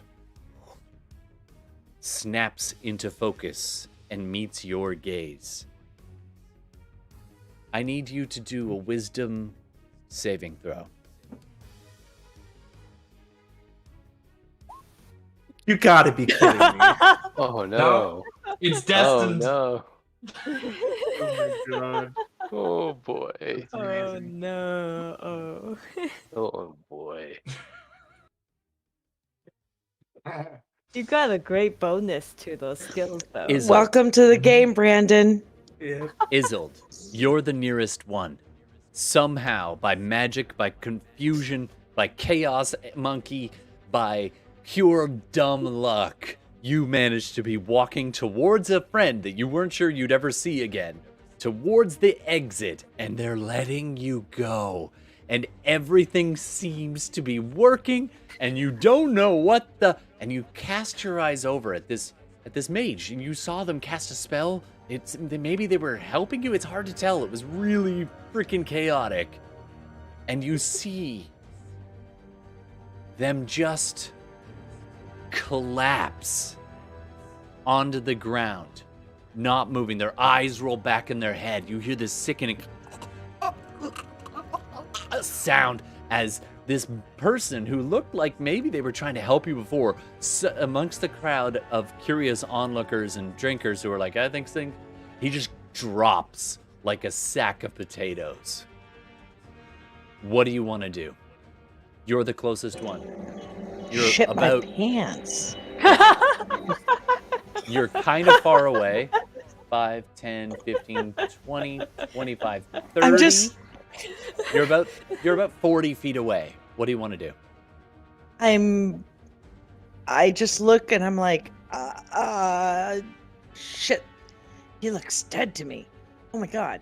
And I start rooting through my pack, like through my little kind of utility pouch here. Do I have any? I don't think Slippery's gonna help him. Shit. I don't have a potion. And I'm gonna call out to Hilda. Do you have any healing help? And You can see, Hilda, what's going on over in this corner. There's this person see who if she stepped can forward. hand me something. Is down. Oh boy. I 'Cause think I still have something for healing. You I are a was paladin. scooping up pie. I was scooping up pie. Well, I also have play on hands. So Because Have all I fun. have is a oil of slipperiness. You could get next to him at 30. Oh, you're a dwarf, right? yeah, I'm a dwarf. I only What's- have 25. 25. Throw it to Save me, that throw oil it to me. slipperiness for a hookup. I mean, Okay. come on. Underneath, big So- dick's halfway in. It's like the perfect place for it. I Pretty will. sure they sell the stuff behind the bar. It's like That there's was a the other free end. jar of it in every room. You book a room, instead of a mint on the pillow, there's like a little jar of oil of slipperiness. That's big dicks halfway in. That's just how they operate. It's a chain like Red Roof. Okay, we need an ad for quick, that, Steve. quick, Get to work. Hilda. All right. Sorry, this is life or death. Isolde, you've talked to Hilda. Are you doing anything else? You're going to move over there? Are you going to stay put? What are you going to do? I'm trying to get her to throw me a potion so I can shove it down this dude's throat. She doesn't Who seem I to have think one. tried to help me. I I'm gonna Can say I that counts. You're rush gonna take a over? closer look. Yeah, you go rushing over. Can- Your Would movement I stops. rush over, pick her up, and bring her over You to get half movement then, unfortunately. I'll say the two of you move closer as quickly Yes. as you can, but you're still just 10 or 15 feet away, unfortunately, on this round, as Hilda's kind of rooting through her bag. All right, that's Highs gonna be forgotten. that's gonna be your turn there, Isolde. Talithar, it's busy. I don't know if you noticed this. If you want to do a perception check, we'll see what you notice of all this, or unless you've got another idea, what do you want to do as all this goes down? Well, I guess it's a matter if I notice what happened or not. Sure, go ahead and roll a perception check. This is kind of a freebie, though. There's a lot of wackiness going on. We'll see what you notice. Or just tell me you're passive. An 11. 11. My passive's 14. Unfortunately, you're still busy staring down Gex and Ash, and unfortunately, it kind of escapes your notice as these two go kind of scurrying off the side, and it was a quiet, just sudden drop. All right, what do you want to do with your turn, though, Talithar? Oh, I thought it would be. I guess Gex did his turn. Okay, I'm basically gonna be trying to figure out what's going on, but I will say that the Gex that these are members of the Mage Towers, the Basratel, and their allies. I don't know exactly what's going on here, but I'm, if it comes to it, I'm bound to protect them, defend them. What is your business with them? And so by doing that, I kind of indicate that I am from the Mage, I worked with the Mage Towers in Tasvrell. Cool. What do you say to that there, Gex? This is free. Well, friend, listen. First of all, in my 62 years of life, being 400 pounds, 7'6", and enjoying spending time in taverns, there's one thing that occurs often in my life, and that is people have a bad day. They decide, I'd like to get into a fight. I'm the guy they pick on, or I'm the guy they pick a fight with, because there's something people seem to feel is cathartic about getting beat up. Now, I never start these fights, but I finish them. So, in my experience, one must learn the art of moving on. And with that, have a drink with me. Slides him a beer. Nice. And that's your 6 seconds of free. All right. Something is happening. Something is happening. Empty, you do notice this man falling, and these two, especially Isolde, who is a companion of yours, rushing over to see what they can do at the side. What do you want to do? Okay, I actually wasn't sure if I met Isolde or not because of just the timey-wiminess of standing up. Okay, so she came and sat at the table while she was waiting for a drink. She talked with so Lesren. I figured that might have not happened if she was eating at the bar, because I don't know why she wouldn't eat at the table, but yeah. So I just didn't want to assume either way, that's all. Let's see, how much distance do we have? It's like 45 to, if I just wanted to walk there, that's what that would be. So specifically, we saw this body just materialized, right? Because they'd already blinked out. They saw this in the astral. Oh, and yeah. Blinked back in. Yeah, they blinked back in. Materialized unconscious. That's interesting.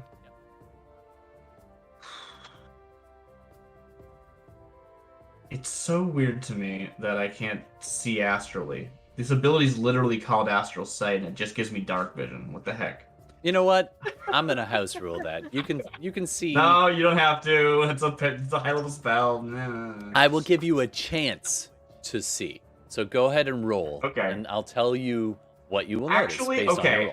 roll. I will meet with you halfway with the rules of the game in that I get advantage on insight. Can I like sense what is happening around me? Yeah, go ahead and roll insight with advantage. I feel like this isn't perception, this isn't seeing, this is like feeling it in the air, you know what I mean?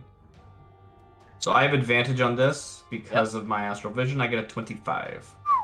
All right, I'm going to say there's this weird flicker around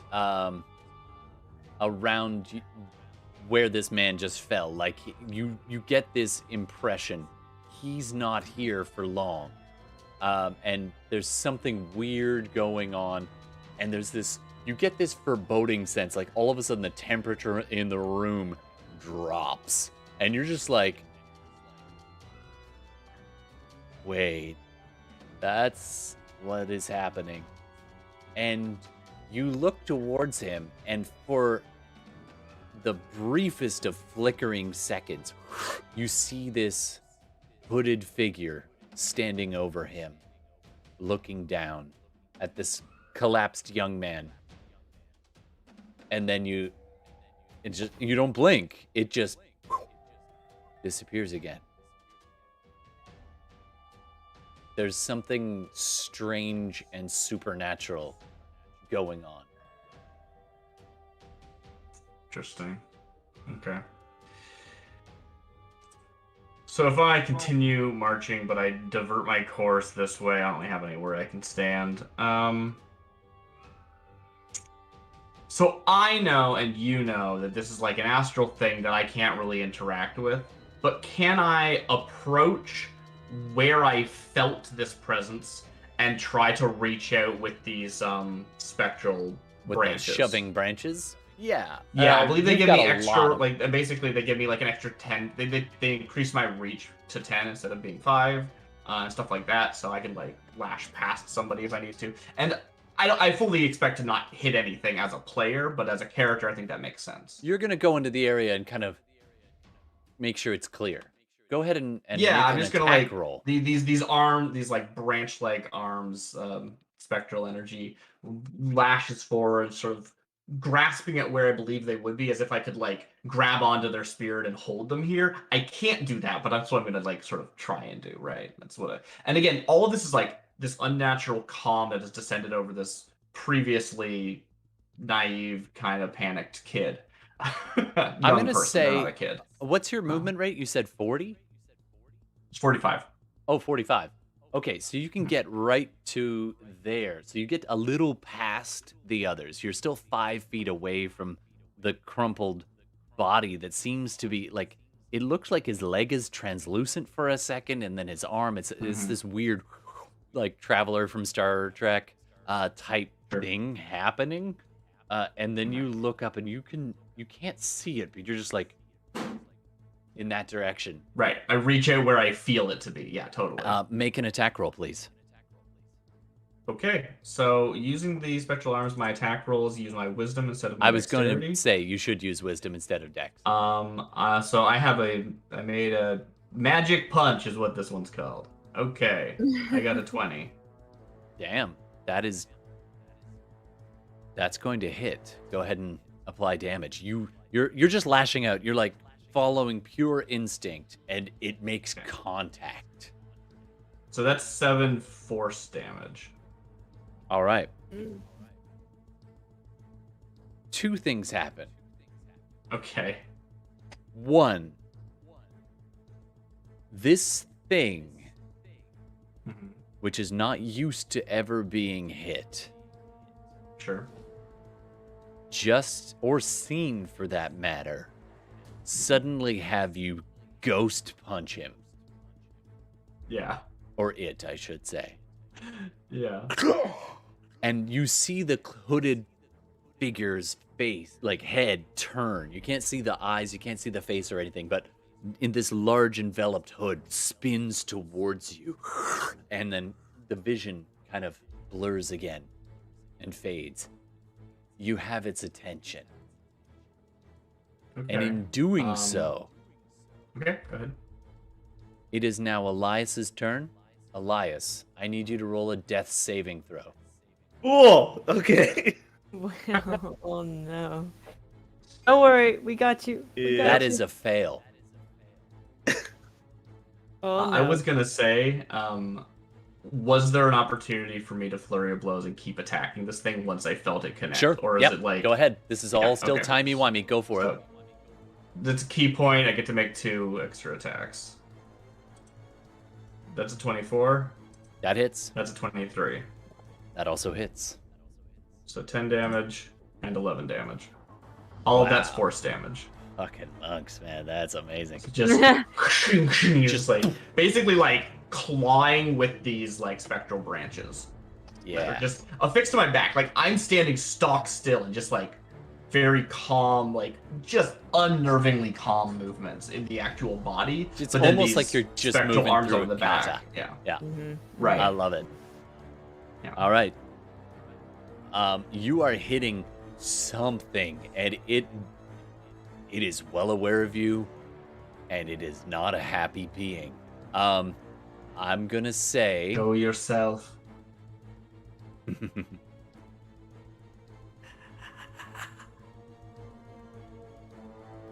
All right. And anyone who's like heard Empty speak before, it's like the same voice, but there's like reverb on there, right? It's like a little bit different. The tone Do is it again. I think I shifted. can do that. Ready? Go. Show yourself. Nice. All right. Okay. Coming up next, Hilda. What do you want to do? All right. I am going to take a little bit of distance between me and this mage. I don't know their name yet, but Izzle seems to be worried about them, so let's close that distance and apply lay on hands. Nice. All right. So the last 5 feet, you see it is not a wound. It is not an illness. This person's dead. You've seen death before, and he is on death's doorstep, gasping, right on the edge. Bend down and apply. How many hit points do you want to give him? Oh wow. Let's see. How about 20? Whoa. All right. Definitely. All right, Elias. You're back. This red-headed dwarf is leaning over you. Her hands are just so warm, just pressed against your chest, and you're just like... And in that moment, you know something, and you can't put it to words. You're so distracted and you're in pain. Your body is aching for oxygen. And all your muscles are seized and tight, and it feels like part of your brain is on fire because you're just starting to die from the inside out. But deep in the heart of you, you know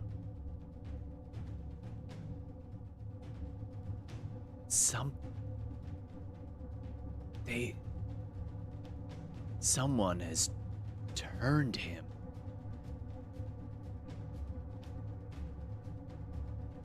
And I don't know if you know what that even means in this moment, but there's something when you looked into the face of death.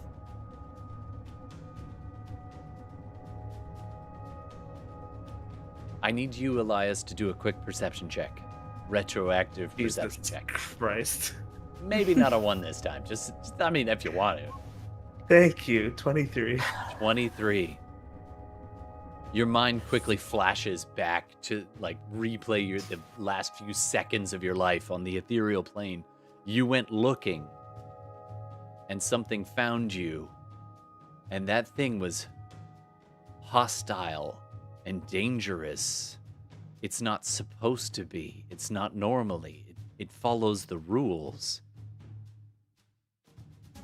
A hooded figure, almost too horrific to describe. It's almost too silly, like the tropes and the stories and the myths. It was all there. The hood, the face under the hood that has no face, no eyes, no skin, no muscle. And that close glance at it was enough to stop your heart.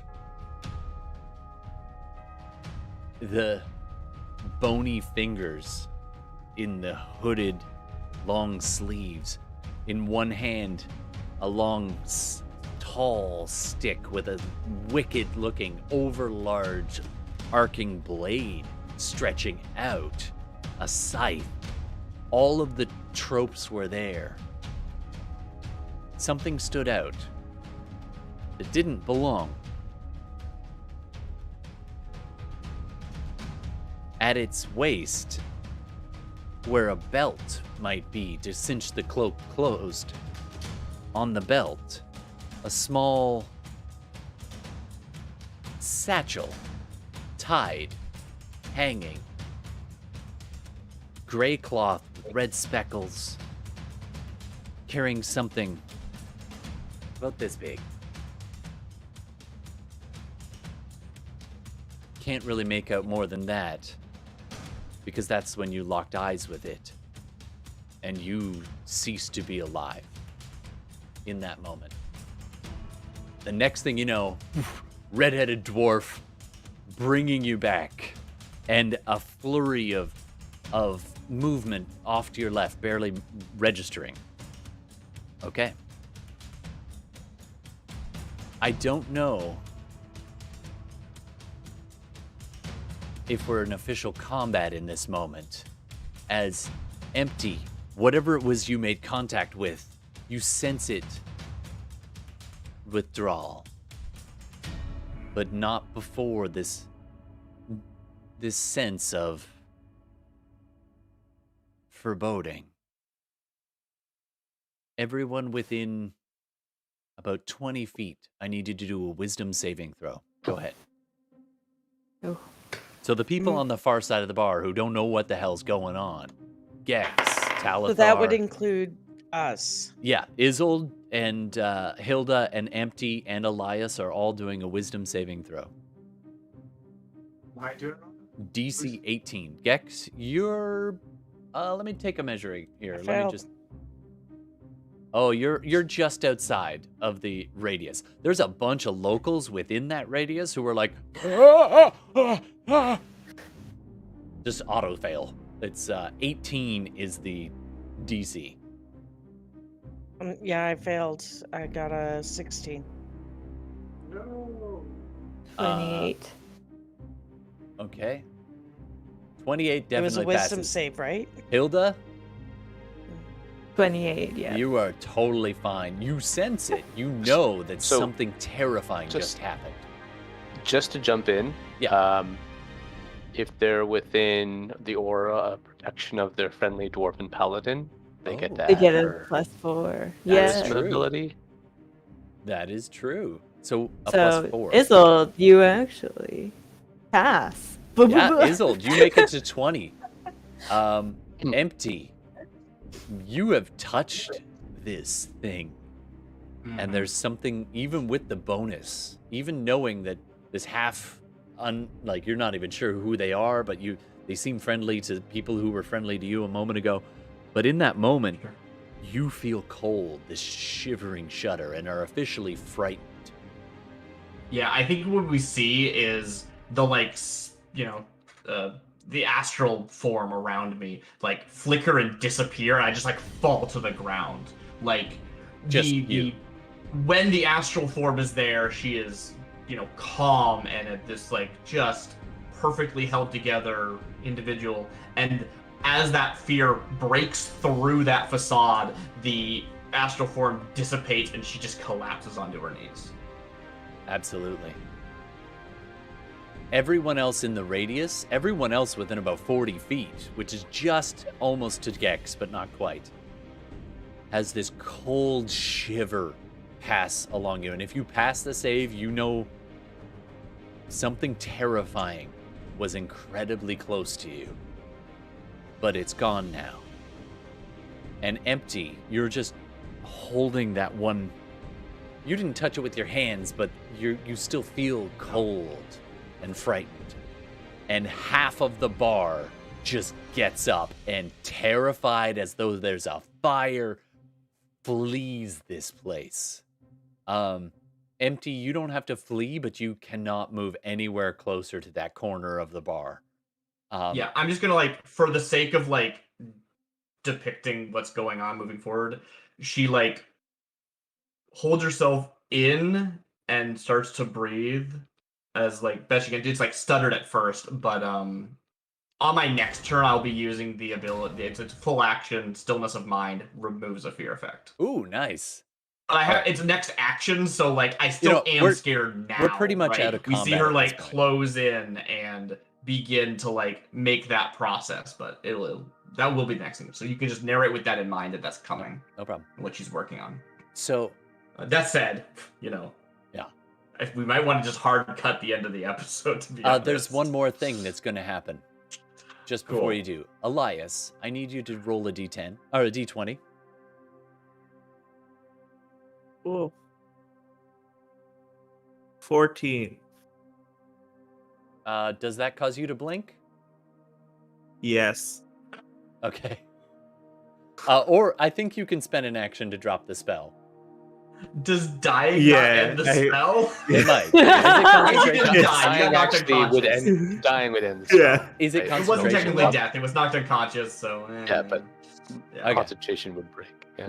It's concentration thing. Oh, it is concentration. Okay, so blink is gone. I had this image of them trying to save you, and you blink out, and they're like, "Damn it!" I thought it wasn't concentration. Okay, anyway, so you're not blinking, but something else happens. No, let's just see. It's not. It's not concentration. So, that was one of the benefits Elias, of you blink out of existence. So, What? and because we're not tied to time and combat at this moment, Hilda's just like, "What? Exactly what?" And What you the fuck? suddenly, almost not by choice, you can appear anywhere within 10 feet. You appear 10 feet up. Hovering. Eyes totally white. Not rolled back in your head. Totally white and slight glowing. And these words are pouring out of you.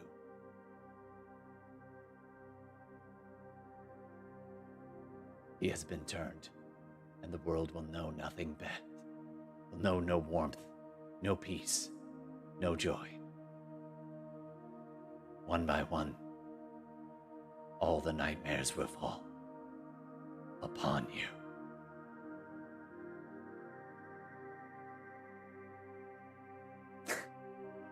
Blink. You're out of blink again. Go ahead and roll a d20, see if you blink or whether you fall. That's a 13. Yep.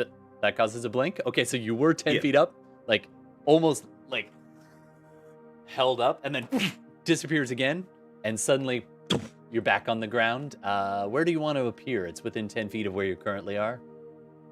This one Just you get to choose. in the same spot. Okay. Yeah. I'll catch you if you. Sure, this time you you kind of... gotta appear like in midair so you could fall. That's the way Yeah. you shoot the scene, right? That's Yeah. how you do it. Yeah. So We're you directing blink this. out up there and then blink out real close to the ground, and Hilda's like, who's what, or was it Isolde said she'll catch you? I think it was Hilda. I'm gonna actually say, any of the three, Empty, Isolde, or Isolde or Hilda can decide if they want to try to help. You can do a dexterity saving throw to try to catch him, as he's now only reappears about 2 feet off the ground and just right where you left him almost, but just a bit up. 11. Isolde's like, oh. I have a 12. Only dex save. But together, that's Together. It's a By the 20. power of friendship. All right, you're not falling from very far, but I will say, no, I didn't mean to roll 2 of those. If you were falling, you know what? Just for narrative's sake, you take 2 points of bludgeoning damage as you on the floor of the tavern. Your eyes blink open normally again, and you are laying there, prone. Well, that's kind of embarrassing. You're a slippery little motherfucker. Am I conscious or Yeah, you're back. just... You're alive. Oh, You got okay. 20 hit points. Oh, well, a little less now. Yeah, can I... It's a good thing you put 20 points into him, Hilda. I'm just saying. Otherwise, that could have been him down again. All right. Sorry, Elias, what do you want? Can I do a quick, like, constitution or something to, like, see how rattled he is still? Sure. Let's say either wisdom save or... Well, yeah, sure. If you want to do a constitution save, go for it. I mean, you were mostly dead. 15. That's not bad. You're surprisingly, like... And it's more like... So... Yeah, what do you want? He's breathing. He kind of just slowly... Because he's face down on the floor. And he looks up and he sees the three of them around them. And all he can think about is like what he saw, and especially fixating on the thing around his waist. And I do have keen mind. So I'm going to he's going to look up and he's just like, thanks, pencil, paper, and he's gonna try and like just draw quickly like nice what he's seeing. As the press of bodies of a lot of the people trying to move away, you press your way to the bar and you call to the innkeeper, I need paper, and the others are kind of just near you and with you at the moment as you begin to furiously scribble down what you saw. Go ahead and do either a performance check or an artisan check. Let's see how good the drawing is. Roll for drawing. God. That's the other nat one. You scribbled down your drawing so fast. It is like a terrible stick figure. It doesn't even like, you don't even like, is that a ball sack? Like, what is that? Like, but you know what it means. And you turn to the others. I'm rolling with it. I'm just gonna point. I'm like, I'm just gonna point because he can't really speak right now. And you see this picture of a stick man who's supposed to look like death. Right about now, Gex, you've managed to extract yourself. You can interact with them if you want. There seems to be something going on over there, as Elias points, and the lizard man comes walking over, amidst all of this, and he senses something is going on and grabs, looks at Elias and says, "Important." What does he say? "This means something." And he kind of clutches this page that you just took a shit on, and he's just like,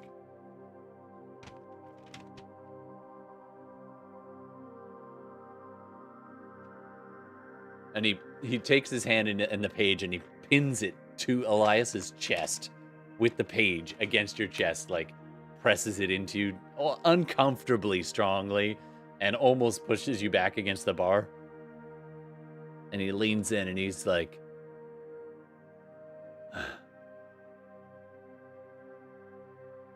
and looks down and extends a hand to Empty to help Empty stand.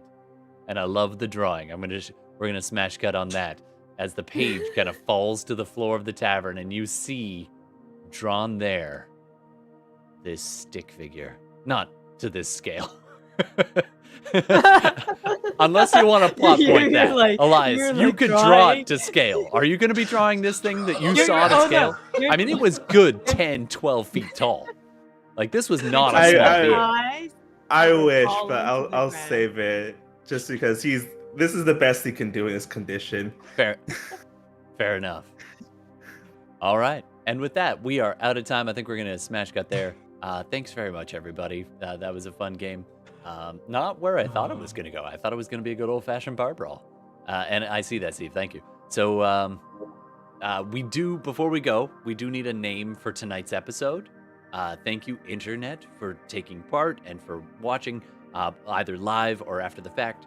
And, of course, we've got our podcasts with all our previous shows, except the last one. I'll put that up right away. But check it out, SideQuest Live, all one word, plural, SideQuests. and you can check that out on all the podcast places and YouTube and Twitch live on Tuesdays at 9 o'clock. And thanks very much, everybody. That was fun. I'm going to switch it off the meditative music. It was really good. That did not go where I thought it was going to go. I didn't expect Skull Man. So All right. 3 nat ones will do. Oh my god, that just Yeah, no sidetracked the kidding. whole damn. To be fair, my son was like, he came up with a monster to encounter, and I was like, okay. I thought I was gonna spring it on somebody else, but then you rolled all the ones, like all the ones, and I was like, well, That's Elias, great. It was so good. it's on you now. All right, so welcome to the party, pal. All right. Steve, I believe you have something while people are brainstorming what should the title of tonight's episode be. But let's cut over to Steve with a word from our sponsors. Ladies and gentlemen, tonight's sponsor is as follows. Well, it's a universal truth that all of us care about our self-image. All of us care to some extent about how others perceive us.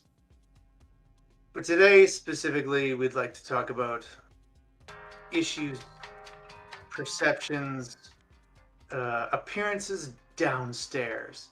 Does your bulge look weird? Are you self-conscious about what's going on down there? Does it bend to the left or the right? This can be something for men, women, theys, thems, it's, that's, thems, those. We all care about how we look. Perhaps, it's a moose knuckle when you'd rather have a camel toe. Introducing Todd and Rod's crotch mod cod pieces. Plenty of stock for that self-image modification. Custom fittings by appointment only every second Sunday. Get that perfect look between the thighs to surprise the eyes of those who would prize your clothes from your very body. Order now and get a bonus gift of Isolde's Oil of Slipperiness, Intimacy Lotion, and Personal Lubricant. $59.99.99. And thank you very much. Thank you for the word from our sponsor. We're not actually sponsored, but and do we have any names suggested? What? No, really? That's not a real sponsor? Shocking. I know. I just, like, the website is up, man. I mean, you can order it. It's like podscrotchenhancement.com. Like, I'm gonna have to drop guys though. I'd like to say, please don't actually Google that, people. I mean, if you want, rock yourself out. All right, People can do whatever they want. Yeah, you can. Yeah. Your search history is between you and God. All right, I'm just kidding. All right. So, Gordon, thanks so much, and hope you're feeling better, dude. Thanks. Yeah, Have a good one. have a good All right. one. Any name suggestions before we bounce, folks? Well, it could be good Oh, soup, I just saw. or Good soup is the funniest name. It's like one thing happens at one point right at the beginning, and it's just this nothing. Good It's soup. such a like simple, boring sounding name for so much that happened. I'm sorry, that one really tickled me. That's my style of humor. I kind of like that. Good soup and dropped pies. Although I do appreciate Steve's going orb deep at Big Dick's halfway in. oh my god! I can't get off the theme. It's just there. Sometimes it's hard to there. ignore the squirrel bulge. I'm just saying. This happens. You can't. I mean, you can wish it away, but at the end of the day, you just gotta learn to live with it and turn a blind eye, or not. That's up to you. I should have done like a Victorian accent for that. I didn't. We'll fix it in post. All right, thanks everybody. Good soup and dropped pies. I think might be go with we'll go for the highbrow, because then we'll trick people in. That's what it is. Then they'll be like, what? Anyway, thanks very much, everybody. We'll see everybody again, hopefully next week. Stay healthy. Take care of yourselves. Take care of each other. And we will see you in a week. Take care. Good night. And now, ladies and gentlemen, a flashback. Post-credit roll. Suck it, MCU. Hi. Steve, you had a thought. Let's jump to that. Right. So Gex has been carrying around with him this T-Rex hide for a while, and very, very much, looking at how much there is. And he's been an artisan himself, although most of his creativity and the things that he produced revolved around carving and instrument making in the past, which is part of why he redid that drum for Dave Tillman. So when he gets off this boat, the first thing he's doing is running around town looking for an armorer, and he wants to drop off this T-Rex hide, and he's got some cash on him, not a huge amount, not a small amount, but he wants some custom armor made out of this T-Rex hide. So he's going to go look for an armorer. Absolutely. So I need you to do an investigation check as you are spending some time wandering through the city. This will be before. This is what you chose to do, kind of before going to the inn. So this was just before tonight's interesting encounter. 19 on investigation. All right. So they send you off towards. Let me see if I have the name. Where is it? There it is. So they send you over towards. You ask around for who does armor type stuff in this town, and it is a relatively small town, but there are some. There is a, kind of more general blacksmith, and you go there. That one's a little closer to the docks, and at first, they kind of. Go ahead and roll a persuasion check for me. Persuasion. I'm going to say at disadvantage. Okay. For reasons you don't understand. Comes out as 12. 12. Okay. They begrudging. It's better.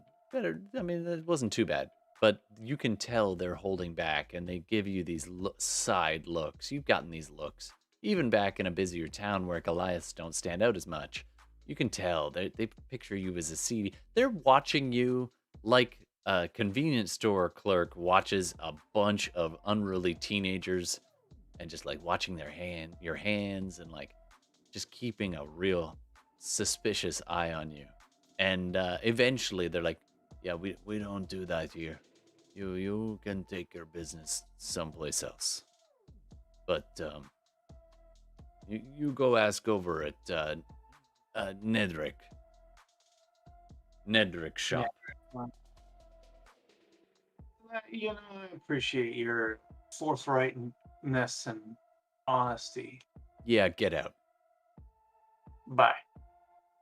They're not particularly fond of Goliaths in this immediate building. So you keep casting around and eventually make your way over to a weaponsmith on the far side of town. It's past the inn. The inn is actually no longer the Bushy Beard Tavern. It is Big Dick's halfway in, and you clock where it is as the others are busy taking care of Hilda on the docks, just vomiting, and just trying to get her back up on her feet. Eventually, you begin to wind your way through the market, and you find your way to.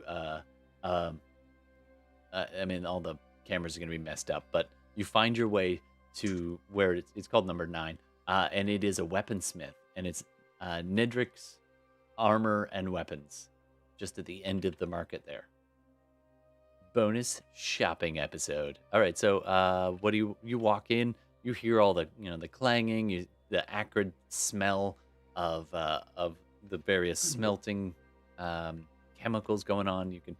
It's the blast of heat from the various furnaces. There's probably 3 different chimneys burning all at once, and several different assistants running around.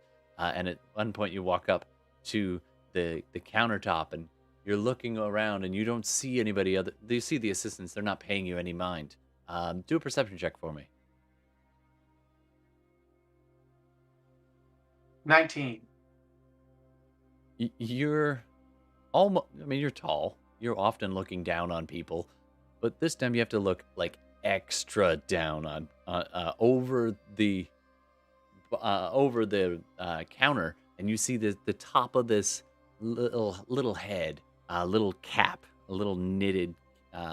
Actually, not knitted. It's a leather cap, and you see this hand come up holding this massive hammer. It's probably mid-sized to you, but in this tiny little hand, you see this person pull themselves up on the counter and kind of pull up a stool, and this little gnome pops up behind. Hey, what can I do for you? Greetings, friend. It's quite Jesus, the you're a big bastard, aren't you? Jesus, back to work. Yes. And over in the corner, one of the assistants like, "Oh, yeah, sorry." The air is thinner up here. Yes, that's true. I've heard that one before. Doesn't smell like farts, though. What can I do for you? I'm Nedrick. I'm Nedrick. It's wonderful to meet you. This is quite the lovely shop you have here. I see some of your wares on display here. Your artisanship is quite wonderful. I'm enjoying it. I'm somewhat of an artisan myself. I've been known to carve the odd thing, create the odd thing. Nice. I'm nice. here. I will cut to the chase. I won't waste your time. I know an artisan's time and money is made by. I'm a busy gnome. Always time for a customer. What can I do for you? Absolutely. Listen. He'll reach into his bag and pull out a piece of the T-Rex head and he said, "Have you ever worked with this material?" Dear God. I mean, it's thick, and he starts to inspect it closely, and like immediately the joy of his craft begins to kind of seep through, and you can tell that he's pretty excited to be working with a slightly strange material. Well, I mean, I've definitely done hide work before, but it's generally specialized in metal. But let me test the properties. Is it okay if I take a little piece of this and I can see if it's something I can work with? Yes, by all means, please. Understanding myself, I recently got the chance to reskin a hand drum with a hide from a phase beast. Oh, such an interesting experience. The balance of tensioning it around the rim of the drum to equalize. Do you do instruments? Because Taura around the corner would be interested in some craftsmanship. She does. She sells all kinds of that kind of thing. Oh, you don't say. I will have to pop in there. What did you say her name was? Tasvrell? Taura. Yeah, Taura's fine instruments. Oh, you know what? Honestly, I cannot pass up the opportunity to go and browse an instrument shop and speak with the artisan. It's one of those things about that I just cannot pass up in life. And honestly, craftsmanship. I have such an admiration for a good craftsman, right? And so while you're, sorry to cut you off. So while you're talking. Nedrick's busy scratching it with a couple of different instruments, trying to see how hard it is to like whittle it down and to like prepare it, to soften it, to stretch it, see how malleable and protective this hide could be.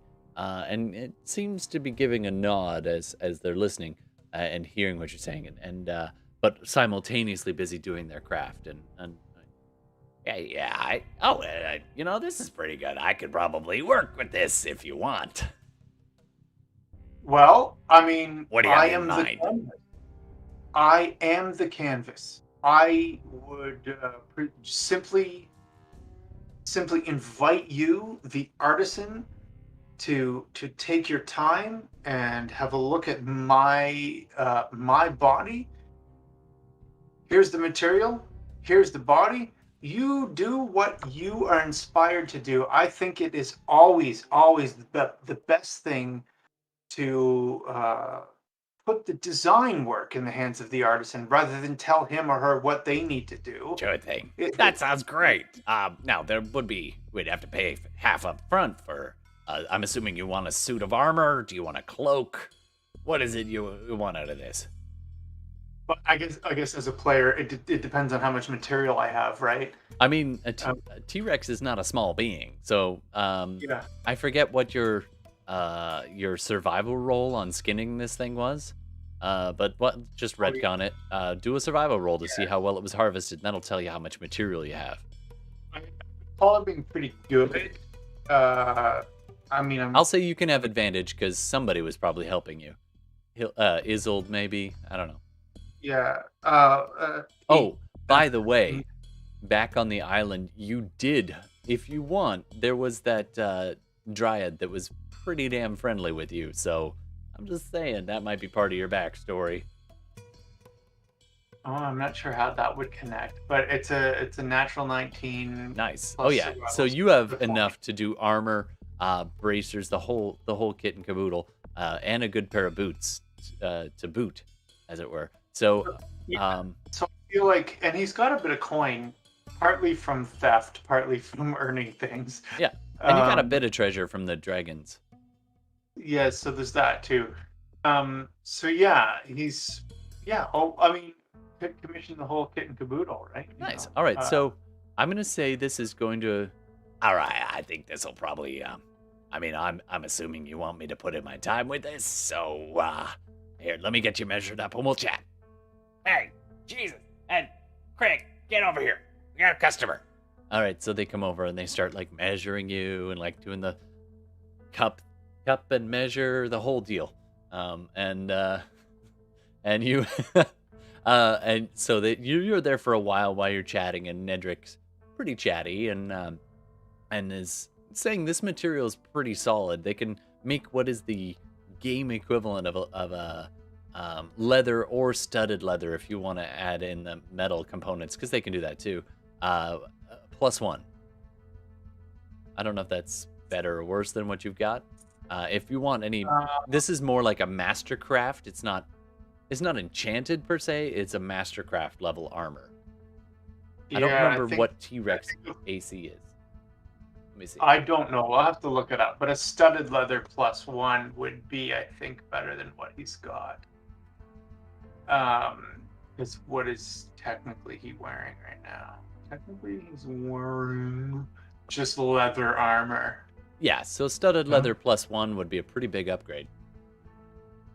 Yeah. And the studs aren't actually metal though, so I'm gonna say this will be the homebrew. The benefit of you bringing the T-Rex hide is there are bone spurs and regular plates in amongst the leathery hide that give it the strength and defensive properties as if it was reinforced by metal, a suit of studded metal, but there are no metal components in it at all.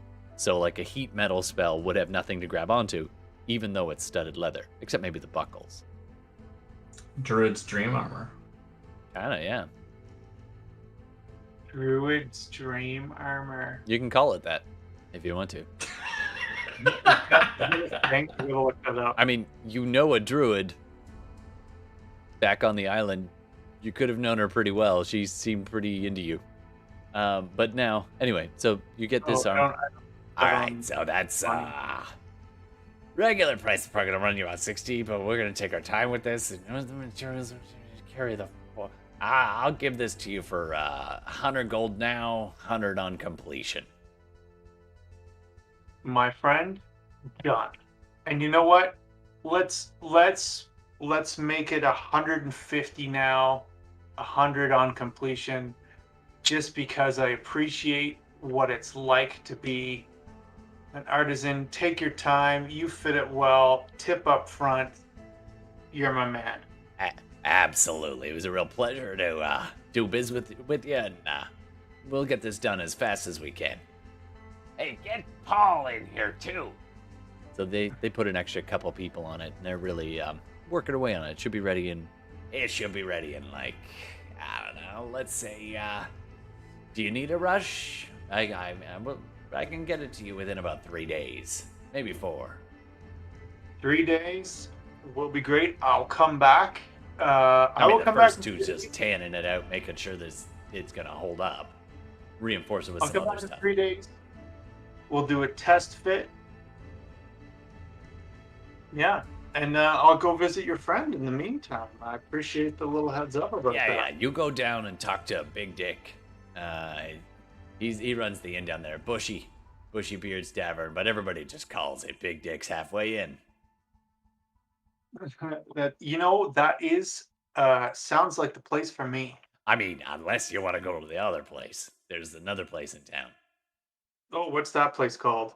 They call it the Velvet Rope. You know what? I'll make note of it just in case. Fair enough. All right, well, I mean, we are a Nedrick? sailor town after all. Yeah. Nedrick. It's good to have met you, Nedrick. Good to meet you too. And you guys do the whole like tiny hand in giant hand handshake. But there's no like, it's not even weird. It's just like, it's good. These good people. All right.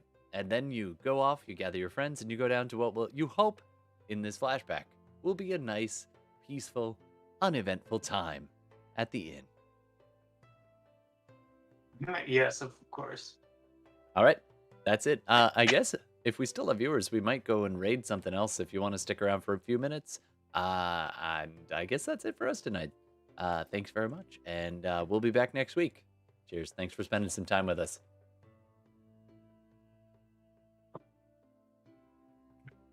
We off? We are now.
Hey, interweebs, we found somebody to raid. We're gonna go throw over with and share the joy with Dork Tales, a Dungeons and Dragons podcast going on the other thing. Please note, just like the Global Television Network, the opinions expressed in the following program are those of the participants and do not necessarily reflect those of SideQuest Live. I hope you have a wonderful night, and let's stick around for the raid if you want to. Good night.